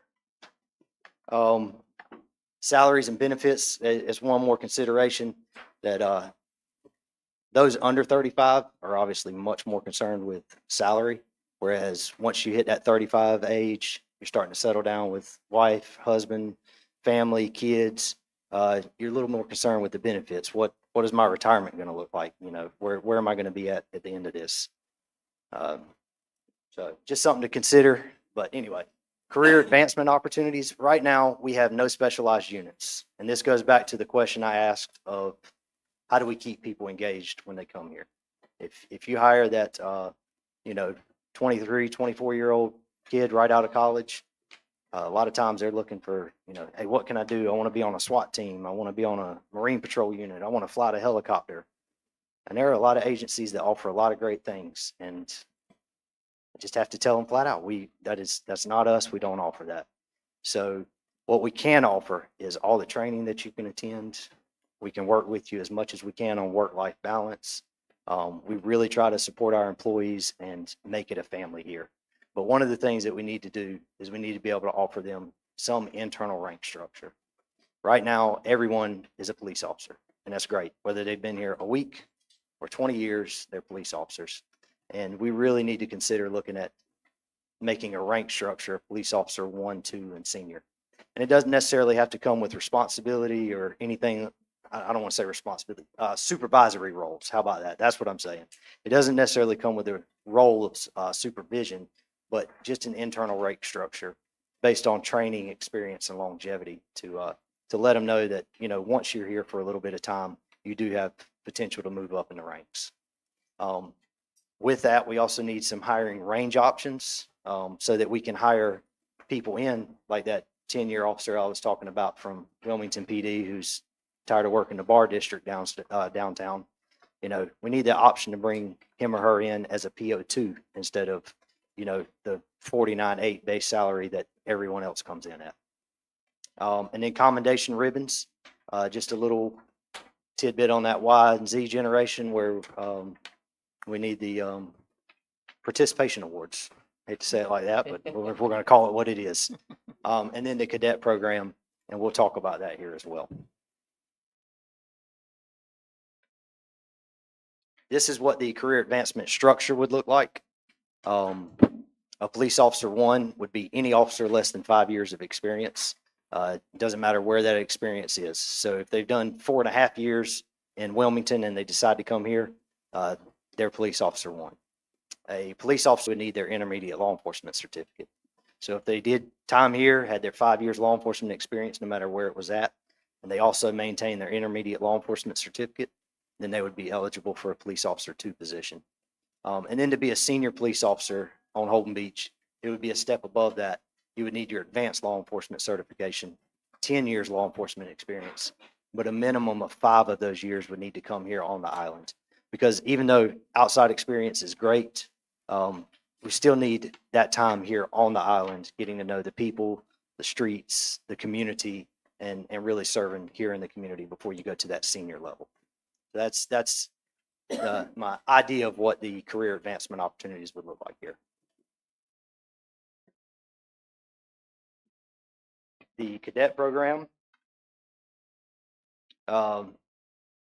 would look something like this. We would recruit and hire non-law enforcement certified men and women, no experience, that say, hey, I'm graduating college and I want to go to BLET and be an officer. Or, that 40-year-old who says, you know what, I'm tired of delivering for FedEx. It's been a great job, but I want to do something more with my life. So we bring them in as a recruit. Their job would be to go to school. It would be their job. They would go to school for 870 hours is what the 2025 BLET program is up to now. It lasts about 22 weeks or 6 months, and that is full-time. Most of it is day classes now. There is still night and weekend training for driving, building searches, firearms, some of those things that have to be done in the dark. So there is training outside of just normal hours, but it would take about 6 months to get them through that training. Bring them in as a grade 9, which is our lowest grade of employee. That rate is at about $38 a year, almost $39 or $18.70 an hour. They'd be a full-time employee with insurance and benefits. Once they graduated BLET, they would be promoted to a police officer, and they would go to that appropriate grade there. And they would go through the police officer field training program, and that would take roughly another 6 months. That is different for each person. Some people pick up on things really quick and move through a little quicker. Some don't pick up quite as quick and need a little more time in certain areas. So a rough estimate from hire to BLET to an actual working police officer, I would guess would be about a year. And if you have questions on any of these, like I said, or we can come back to them if you want to wait until the end. So the health and wellness idea I'd like to throw out here is a town provided stipend. And I don't think it's anything the town's done or looked at before. But doing some research on the health and wellness part of it and knowing the importance of it, Brunswick County, I've called every gym I can think of. The average membership around here is about $30 a month. And that is $360 per employee per year. We could literally stipend the entire agency for less than $4,000 a year, which is, in my opinion, I know it's not my money, but that is nothing compared to the benefit that we will reap out of investing in our employees' health and wellness. We would require proof of attendance. Every gym that I have talked to is able to do that, from the community college to Planet Fitness in Charlotte. There's a local gym here, Dozier's Fitness. There's more in Charlotte. What's the Better Built? Anyway, if I tried to list them all, I'd run out of time. But every gym that we've talked to is able to provide employers with a proof of attendance to the gym. And that would be required to get the stipend back. So the employee would pay for their membership up front. And as long as they attended the gym and actually used it, then they would get a stipend reimbursement on the back end, is my idea. And of course, that would come attached with yearly fitness testing, which would, again, validate the use of that program. And it also continues to hold our officers at a higher standard, which I've tried to do. So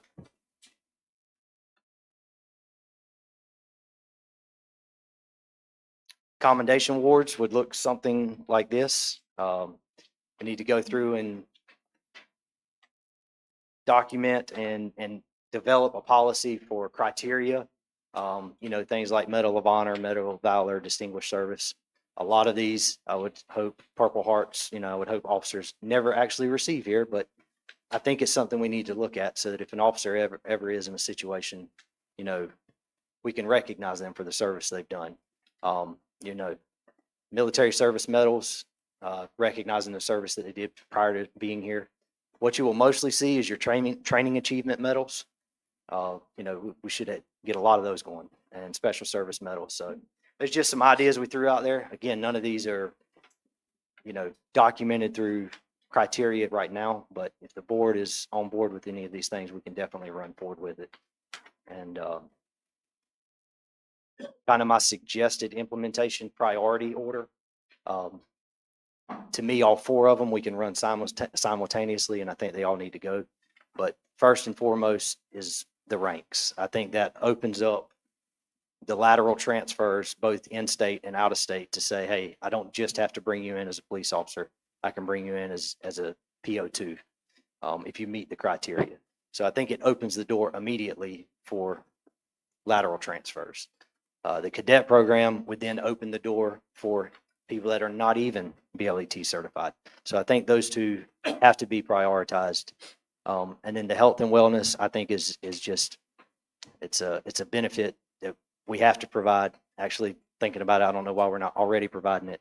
And then the commendation medals would be even less than that. And I don't see any reason not to do that. So it's my pitch. And if you have questions, comments, or concerns, I'll be glad to run through them. And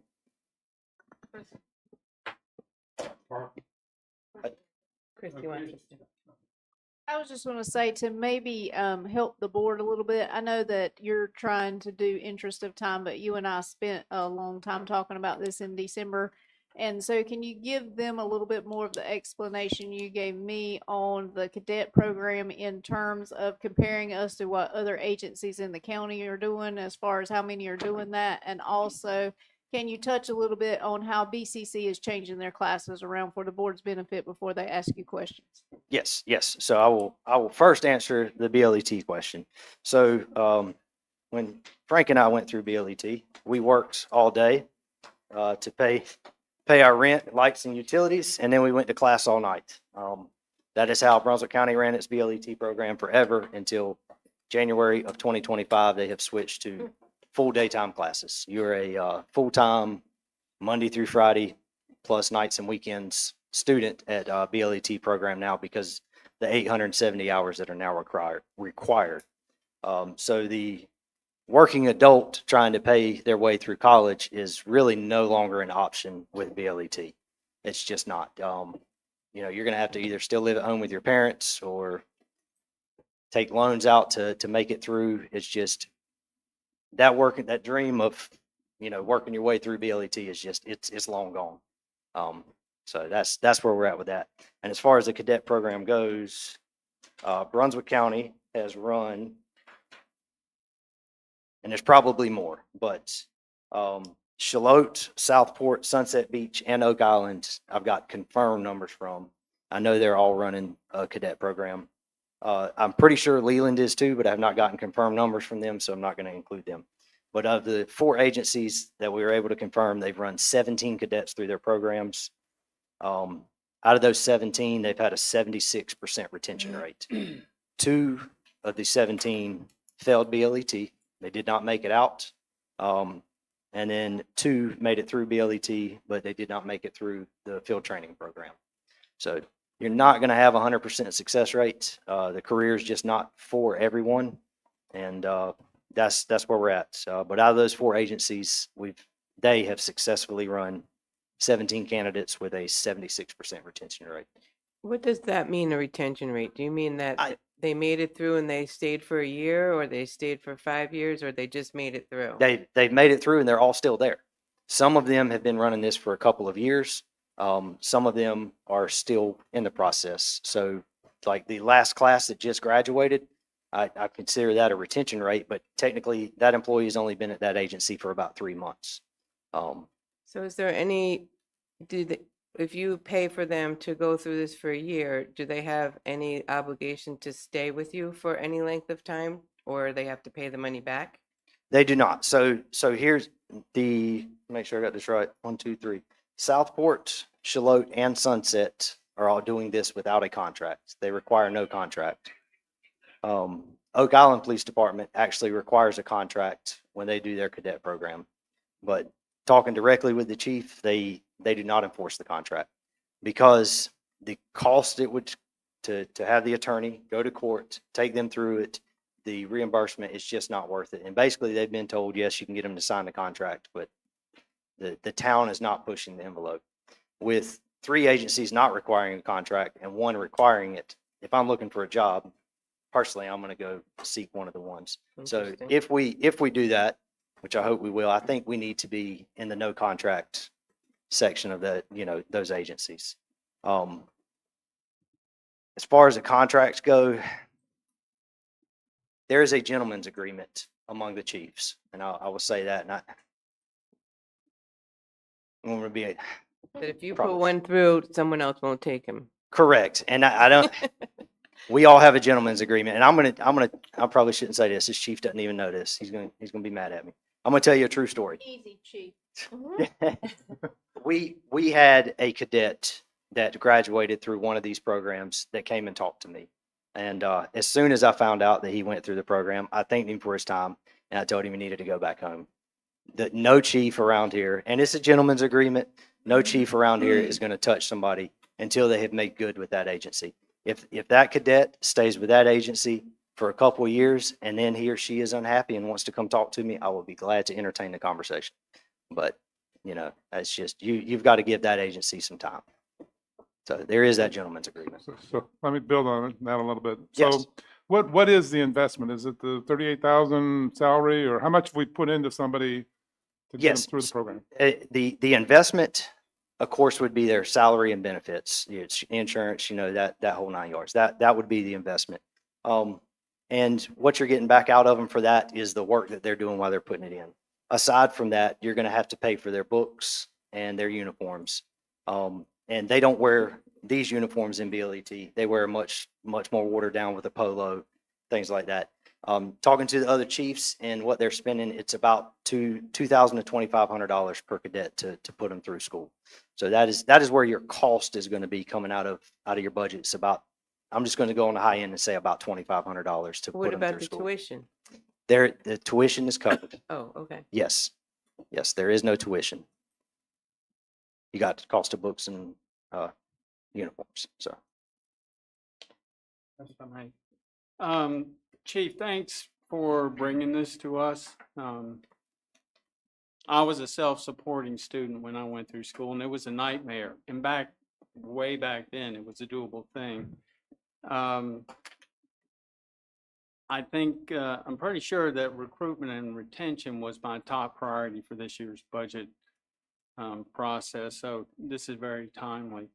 We need to do something different to solve this chronic vacancy problem. We've had vacancies on the police force for as long as I've been paying attention. It is an expensive area, and I understand you've talked with your folks, and some of the things you're putting out here is of interest to them. It's not just us throwing a solution at something where there really isn't a problem. The chief and I have we probably talked an hour and a half on this. And what I did is I asked a lot of the questions that you guys are bringing up. And as I understand the asks tonight, you're basically saying, here's 4 things you want to investigate to improve our recruitment situation and retention. You're not asking for us to just go full bore at this point. Based on our discussions, I would like to say I fully endorse all 4 of them. So please go and flesh them out, bring the budget numbers to the budget table, and let's get moving with it.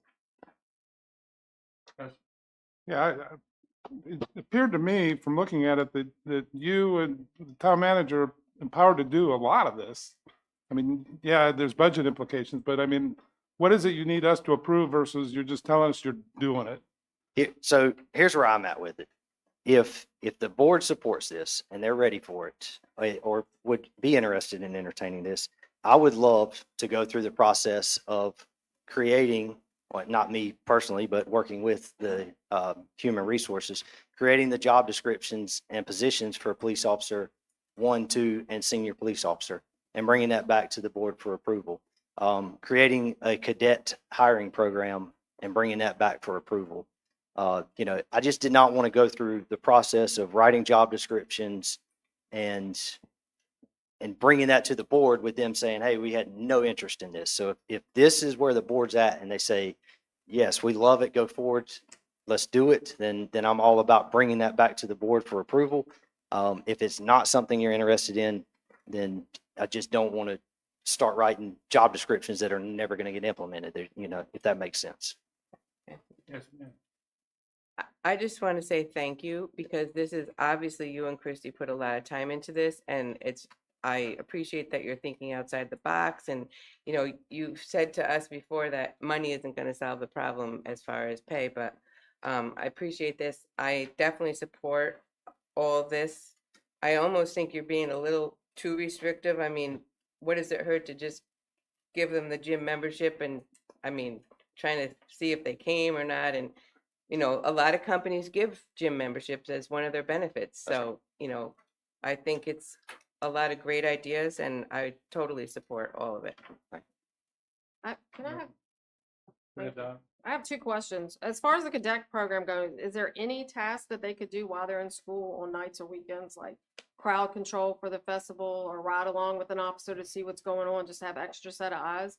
So there is, you have to, talking to chiefs who are running this successfully, you have to be careful about, their focus needs to be on getting through school. The state exam is a beast. The training is not easy. So if you start to overutilize them in things, it can take away from their learning experience at school. So there is things that you can do and bring them in during a festival weekend and say, hey, I'd love for you to come out here and get to know some people. But you just have to be very cautious, and you don't want to overutilize that resource. Because I'll be honest, part of my brain going through this process, I was like, I'm gonna send them to school and send them through FTO at the same time. And everybody's like, oh, chief, better slow down a little bit. And the more I've talked to different chiefs and gotten a lot of feedback, I figured out very quickly that is setting myself up for failure on that. They could always have like a trivia session on the ride along. Yeah, there you go. There you go. That's right. As far as the gym membership, is there any benefits to our insurance or life insurance, as far as the, deduct, credit for if we have them? That is a great question that I do not know the answer to, but I'm getting a head shake no, so I know the answer to it is no. Okay. But that was a great question. Because that was one of mine, is some of the medical Okay. Thank you. That's a very Mr. Myers, you good want point. Well, that was my question, because I know, like, my daughter lives in North Carolina. Her healthcare plan, which is a North Carolina plan, gives her $50 a month or something for that, For for that, gym, okay. for physical. Right. So Right. it seems like it's common. I mean, I don't know how often we change programs, but, Something to look into. because they administer that, they take care of, making sure they sign up a legitimate place and they pay it, and it's totally out of their hands. Right. any more questions, comments? Commissioner? No, I support this, just Okay. for the So- record. And like I said, as far as I'm concerned, you're empowered. I mean, you and the town manager can do a lot. Okay, And so- we, So if we were to bring back those job descriptions of a cadet, police officer ranks, things like that. I don't even think and- that's our purview. I think that's up And to that's- you and the human resources. I don't know that we get involved. Job descriptions, for that level, I would say that we would bring that back to the board. 'Cause those Create a are new creating position. Especially the cadets, that's not an Okay. actual position, so the board would have to approve. Okay. As far- There would also be, there are financial implications here the board needs to be aware of, so we can make sure it fits in with budget priorities, all that kind of great stuff we do. That's right. So, and I've talked this over with Daniel, and I'll just throw this out there for this year to implement, the ranks, where we're at, we would actually have one officer who is, would immediately go to senior police officer once it went into effect, and another one that went to police officer 2. So those 2 would be affected.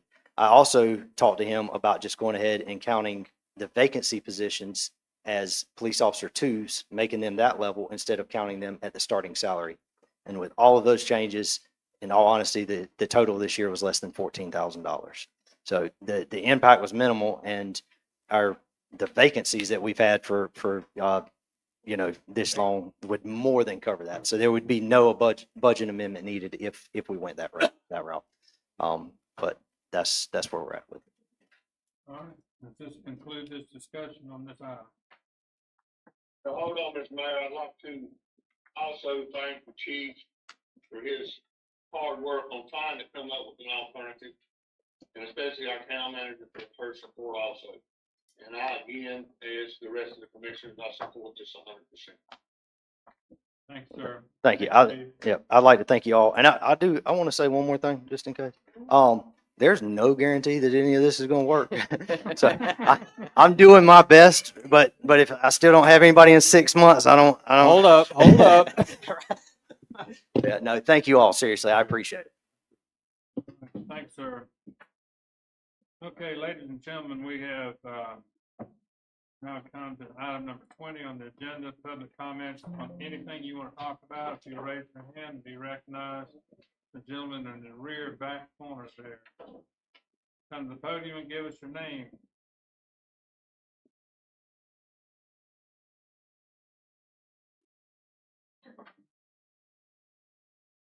Will Carter, 108 Starfish. I came here tonight to talk about another concrete pier. Holden Beach is not a town per se. It's a business. What we sell here is vacations. There's 3,100 properties. Each one of those have a husband and wife. That's 2 shareholders. That's about 5,000 to 6,000 voting age people. You guys were elected. Nobody here got over 300 of those voting age people. And so what I would like to say, the first pier was built with 100 people. 2 of those lived on the island. The rest of them got the money together to build the first pier. And what I would like for the town to do is request a plan and a picture and a price for a concrete pier alongside the Parkers Pier project to give those voters that don't have a chance of choice. And I want to say that some of these people that live here that have a share, some of them prefer to be a perpetual vacationer like me and most of you. And then some of them come down once in a while. But where we really get our bread and butter, those ones that rent out their house, we get a lot of money from there. I think this last year we got $3,750,000, about 60 million gross, a little bit over. And so that's a lot of money. So I think that we can put the money into trying to give a choice to see what it is. I'm not asking for the town to pay a dime. All we need is 1,000 people to pledge $30,000, and we could buy our own beer. And you think that's funny, but people put $50,000 to $200,000 in a swimming pool to rent a couple of more weeks. A $10,000 house on the beach, if you rent that for another 2 weeks extra a year, and in 3 years, you've made $60,000 back off that $30,000 investment. Now, if 1,000 people make $10,000 on their rental houses, that's $10 million. That gives us $600,000 worth of revenue in our BPART fund. That'll buy us 12 policemen. You understand what I mean? When we have a nice attraction out there, it makes rentals more enticing. We get more money off of it while we live at the house. Now, the other way, we build a bad pier, we don't have a pier, we lose $10 million. That's $600,000 out of our budget. So you see, the really shiny jewel out there on the prime piece of commercial property is really, it's a moneymaker. And I'd like for everybody to be able to see that. And like I say, if a new pier out there will bring $20 million worth of revenue to this beach, then that's $1.2 million a year in our 6% occupancy. And that's over 50 years. So all I'm asking is for you guys to put a request in, let everybody bid on it, just like the Parkers Pier. Let them go parallel. Let's get a choice. But there's a lot of people on this beach that have a lot of money. And that $30,000 times 1,000 people is not that much when you look at what a rental income would bring off the investment. And I certainly appreciate you thinking about that, and it won't cost you guys a dime. And that's your biggest problem, has always been, oh, I don't want my taxes to go up, but if we lose tenants, we lose money and our taxes go up. Thanks, sir.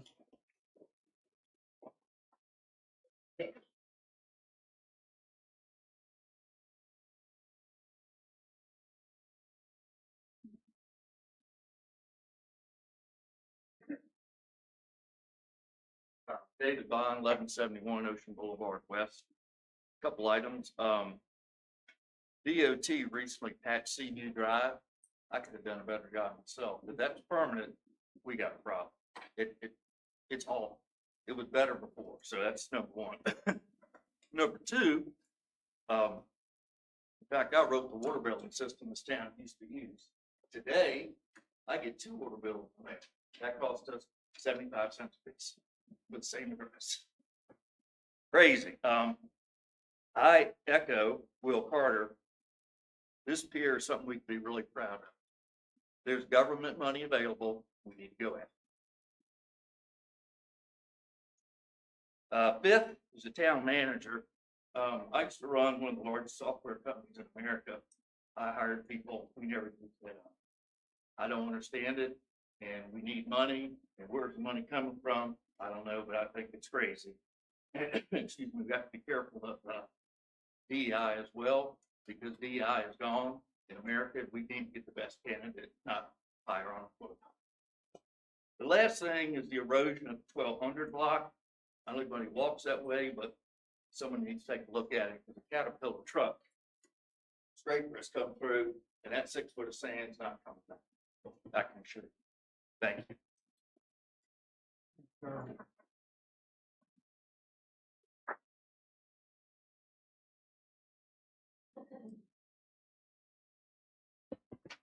My name is Rick McInturf, 122 Frigate. I know it's getting late, so I'll be really brief. My comments tonight are on behalf of the Holden Beach Community Alliance. Steal a page from the Chief's playbook. I too would invite a smile or two as we work through this, because some of this is just really good stuff.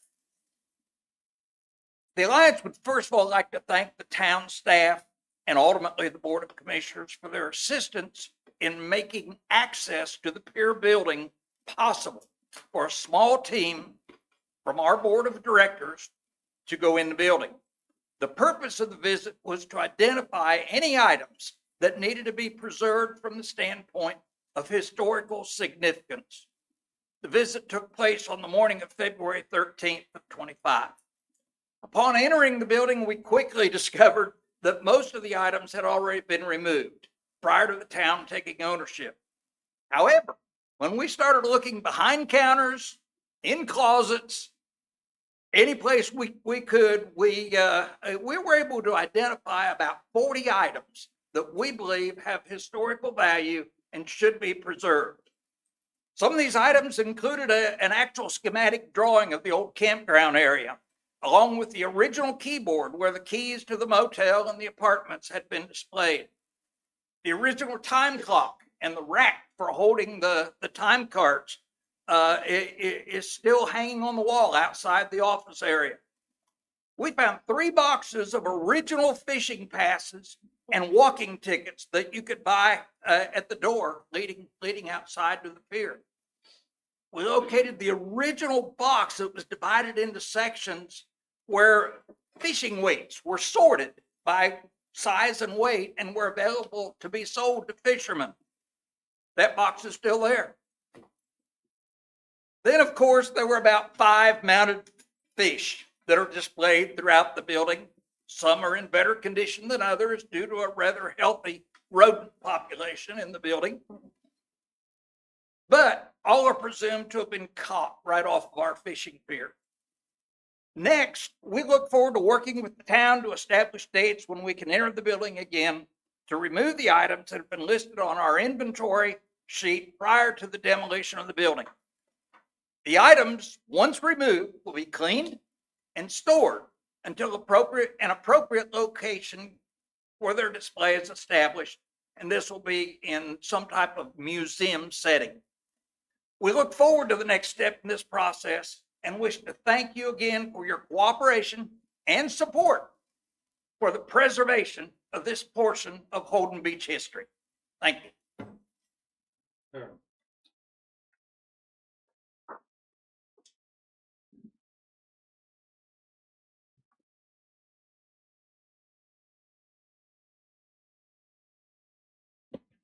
Sylvia Pate, 111 Charlotte Street. I think I'm classified as one of those people that's in the vocal minority group, but when I have something to say, I'll stand before you and give my name and where I live. What I'd like to say is it's been brought to my attention that we need to do something about Lockwood Folly Inlet. I know that there's been a lot of stuff out on social media about that, but it's an accident waiting for a place to happen. Unfortunately, it's already filled back up. There's boats been stuck in there, and Easter is what, 2 months away? Memorial Day shortly after, and summer shortly after that. And I understand that getting a dredge might not be the easiest thing to do right now because they're tied up. But I know Captain Kane Fairclough with Ollie Raja and also Captain Shane Britt with Finn Fisher both saying that it's just really bad out there. So I would encourage you to please get that on your agenda because we're coming up on our busy season and folks are going to be wanting to go through that inlet and it's not possible. There were 2 boats stuck there last weekend. So I would appreciate if y'all would focus some attention on that. Mayor Holden, I have some follow-up to that if you'd like me to give some information. Oh, ma'am. That's way out of order. Yes, sir. Without opposition from no member. Please, you have the floor, ma'am.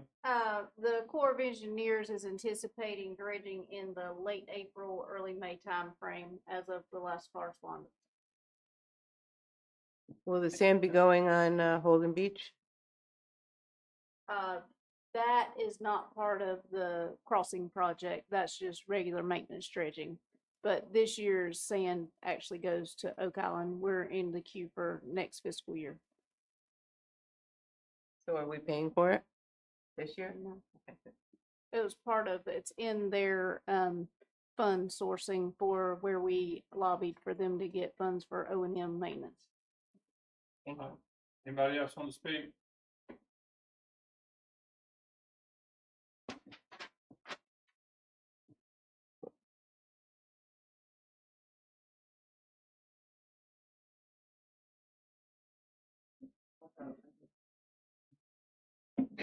My name is Ramona Chapin. I live in Supply.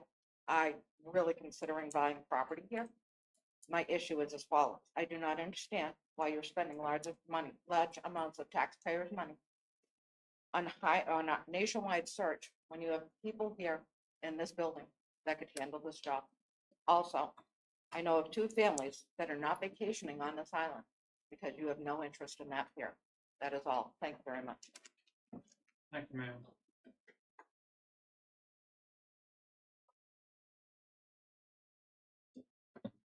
Can you hear me?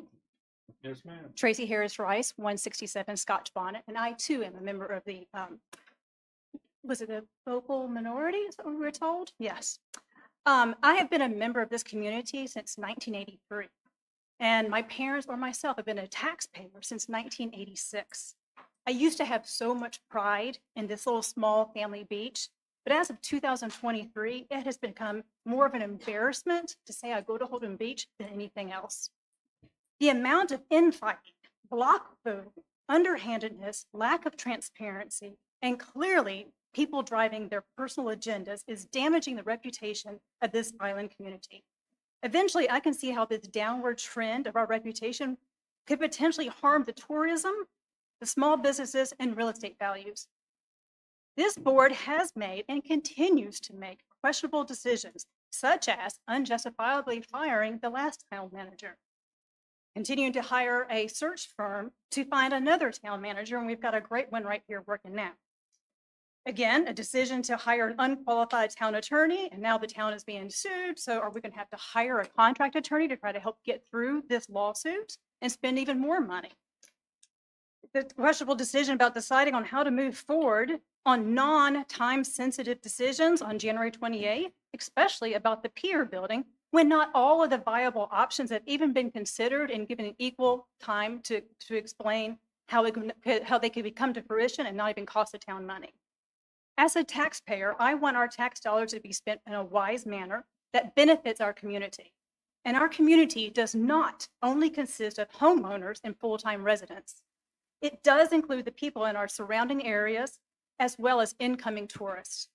My ask is for this board to figure out how to increase unbiased, transparent information sharing that actually should come from the town mayor and nobody else. And to abandon your personal agendas and do what's best for our town and for the community that relies on the tourism and the small businesses.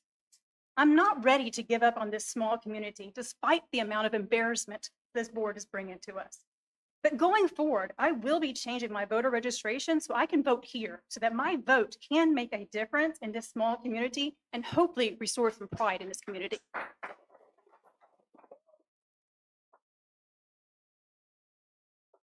Anyone else want to speak? Yes, sir.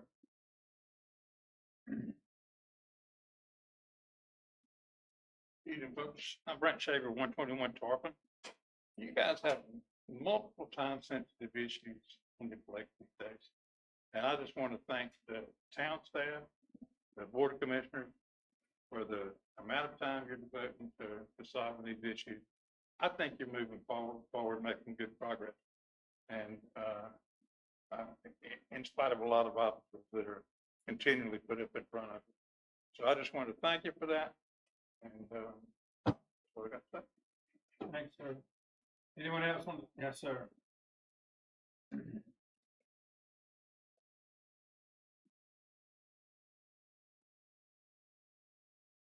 Ryan Rice, also 167 Scotch Bonnet.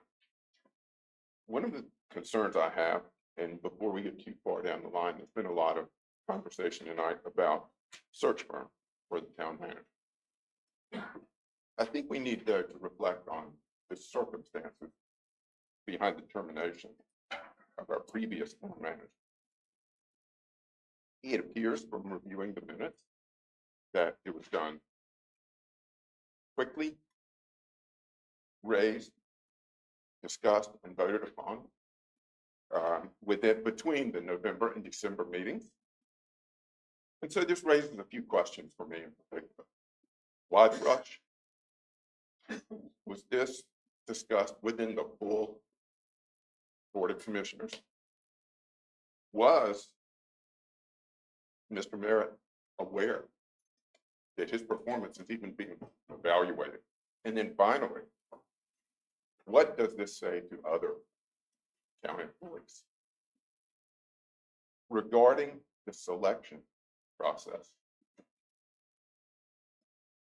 The same commissioners who engineered the firing of Mr. Hewitt also, as has been pointed out tonight, have appointed themselves the lone decision makers for selecting search committee. And as has been clearly stated, the reason for not including a wider body and just selecting that search committee was simply didn't want the additional input. That was clear. Given this lack of transparency, I respectfully question whether everyone on the commissioner's board is committed to transparency. And beyond that, also circling back to the determination. Even if it was done legally, there is a certain way to treat people. And is this how we want our town to be known? When, as the chief mentioned, we're in a very competitive environment with other communities around. So I hope you will take these things into consideration.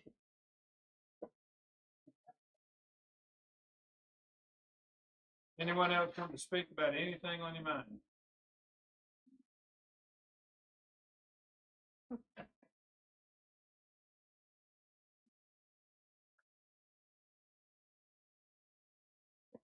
I almost didn't come up because this other lady did what I was gonna, or said what I was gonna say. All right, so My concerns with actions taken tonight at tonight's meeting and why the public should be very concerned about the future of our beach community and voice their concerns to town staff, to the town commissioners, to the Department of Justice, Attorney General's office, your state legislature, anybody and everybody. They need to know what's happening in our town. Because the current majority of our board, who received between 15 and 30% of registered voter support in the last election, have independently and collectively taken the following actions.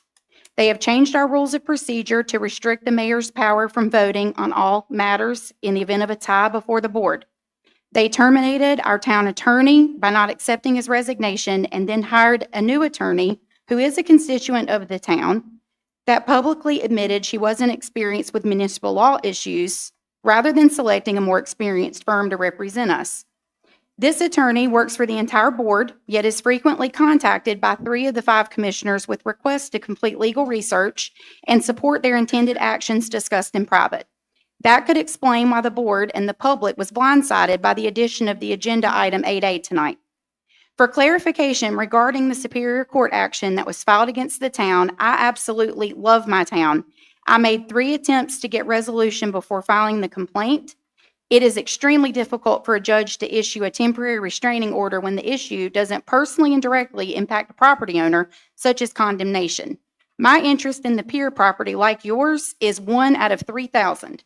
The judge could have dismissed the motion for a temporary injunction. However, he set a hearing for March 10th, likely because he felt there's a meritorious legal argument that should be heard in court because the town didn't take concerns shared by the public seriously.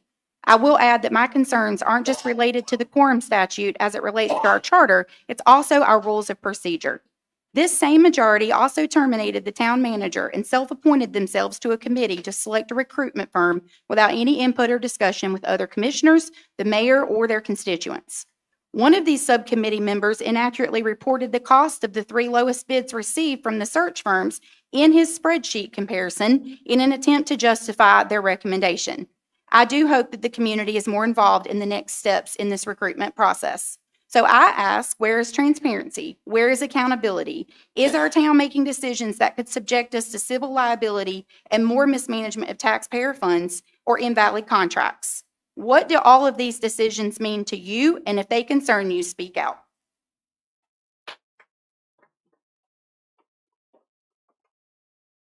Anybody else want to speak about anything? Last call. All right, we go to number 21, the mayor's comments. I'll be as brief as I can.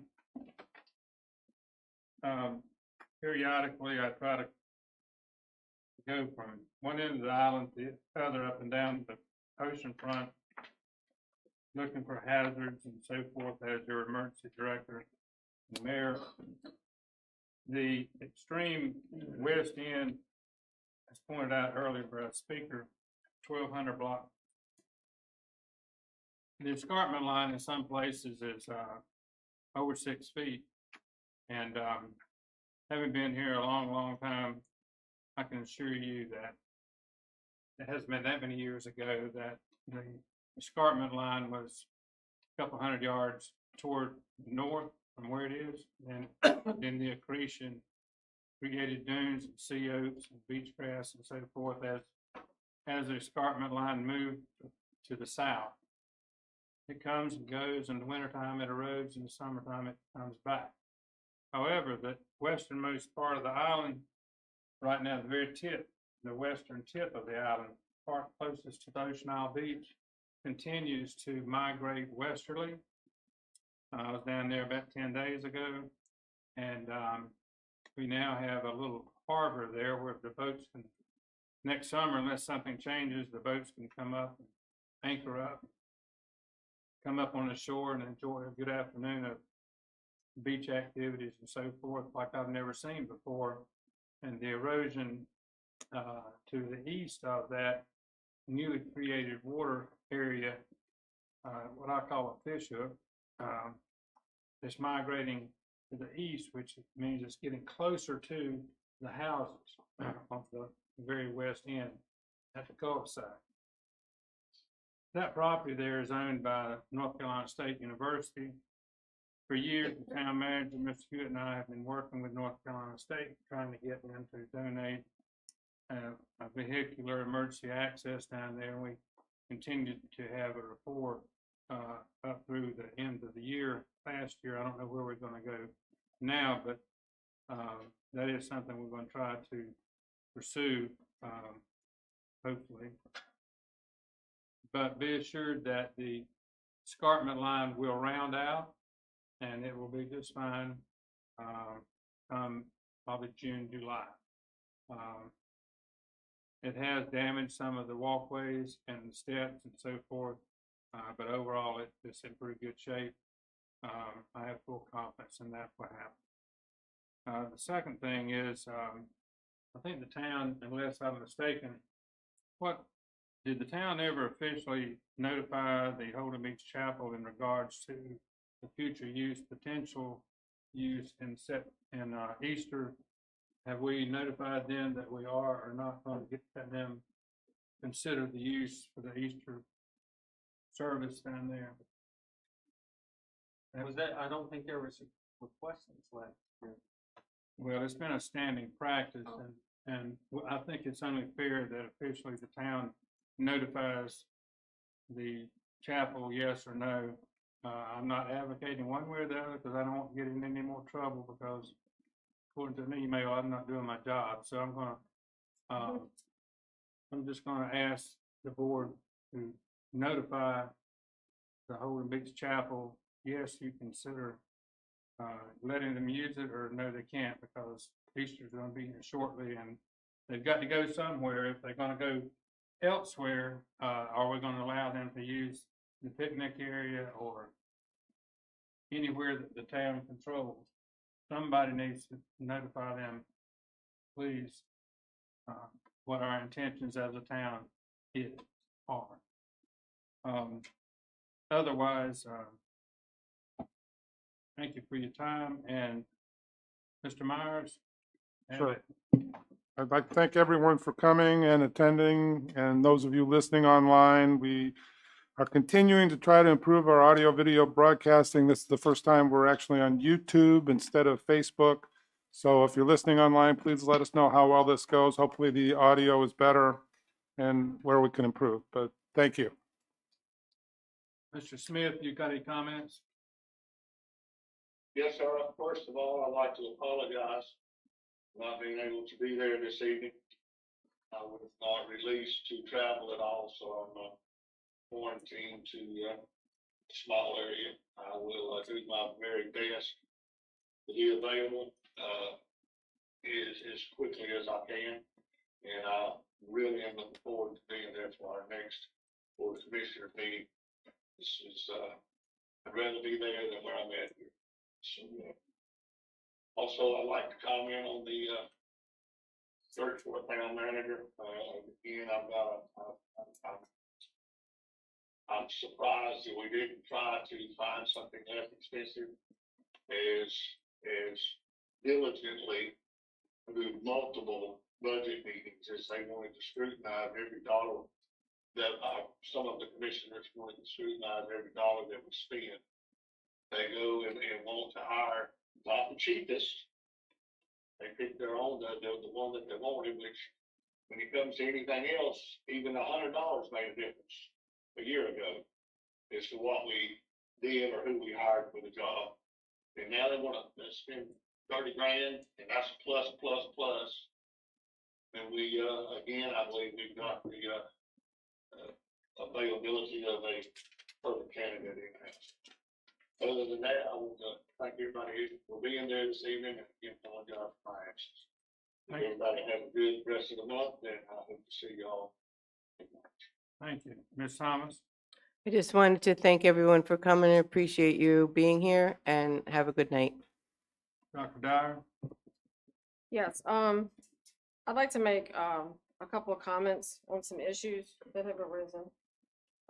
First, I'd like to discuss, I was accused of not showing up to the January special meeting.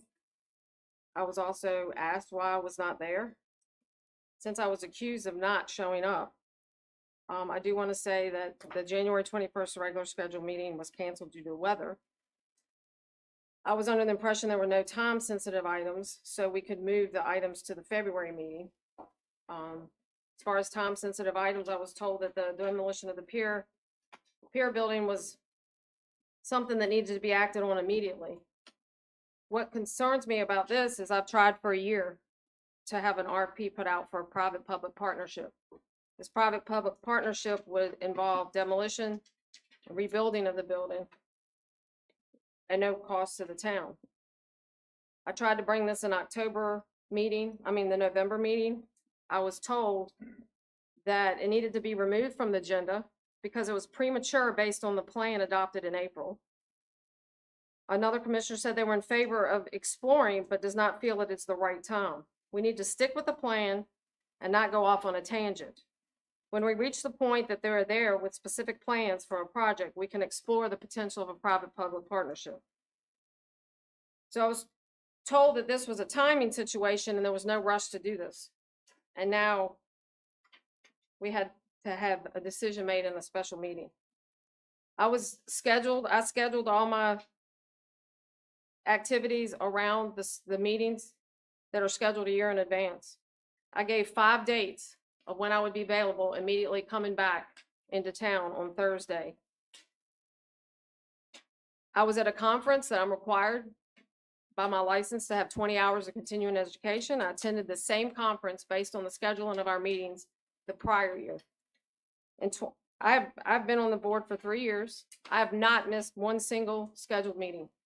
In 2023, there were 7 special meetings scheduled. I did not miss a single one. In 2024, there were 16 special meetings scheduled. I told my constituents up front that I would not be able to attend that number of meetings. Some of them were scheduled in the morning time. I did go back and listen to every single meeting. We've already had 1 special meeting this year, and I've missed that one.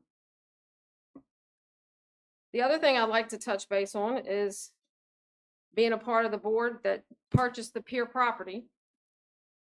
Or I'd like to just say the property that contains the pier.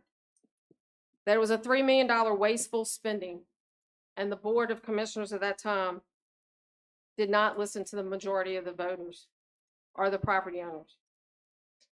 There was a campaign while the property was under contract to contact the LGC to let them know that property owners did not want that property. We were removed from the schedule. However, there's about 400 houses across the street from that property that use that access.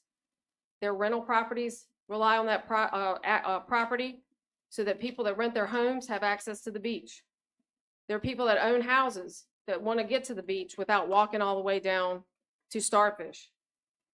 Those people contacted the LGC and let them know that that was not the wish of not purchasing the contracted property.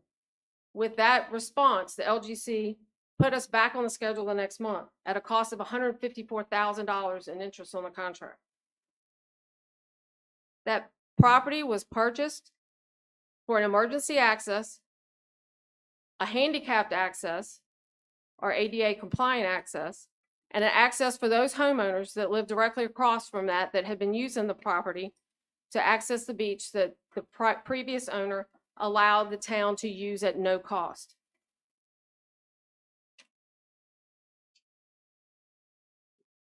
That property was not considered just for the pier. There's other uses of that. The part of grant went towards the land purchase. The campground and the parking is paying the debt service down. We did not raise taxes to purchase that property. There's some misconception that the town bought the land next to it, which was the other campground. We purchased the pier property at about $486,000 a lot. We were offered the campground for the same price. I had just come on the commission. My suggestion was to buy the whole entire plot. We could have used the revenue for camping. We could have used that for additional parking. We could have possibly used that for a fire station. So we were told with the setback from buying the purchase property that we should let the campground go. Because if we lost the access, the emergency access and the access for the property owners across the street, then we were doing them a huge disservice. The town did not purchase that property. No one in the town profited from that property. It was a private sale. And I will note that that sale was made at about $886,000 a lot. So the $3 million that we purchased that land, we now have land that's worth $6 million. So because I've been questioned and I've been accused of certain things, I just wanted to clarify that. So I appreciate your time to let me speak, and I thank all of you for tuning in and for being at the meeting. Thank you. Mr. Parker? I think I'll just, refrain from disparaging remarks and such, and wish everybody have a good night. And with that, I'll make a motion to adjourn. Second. All in favor, say aye. Aye. Thank you all for being here. Good adjourn. Mayor,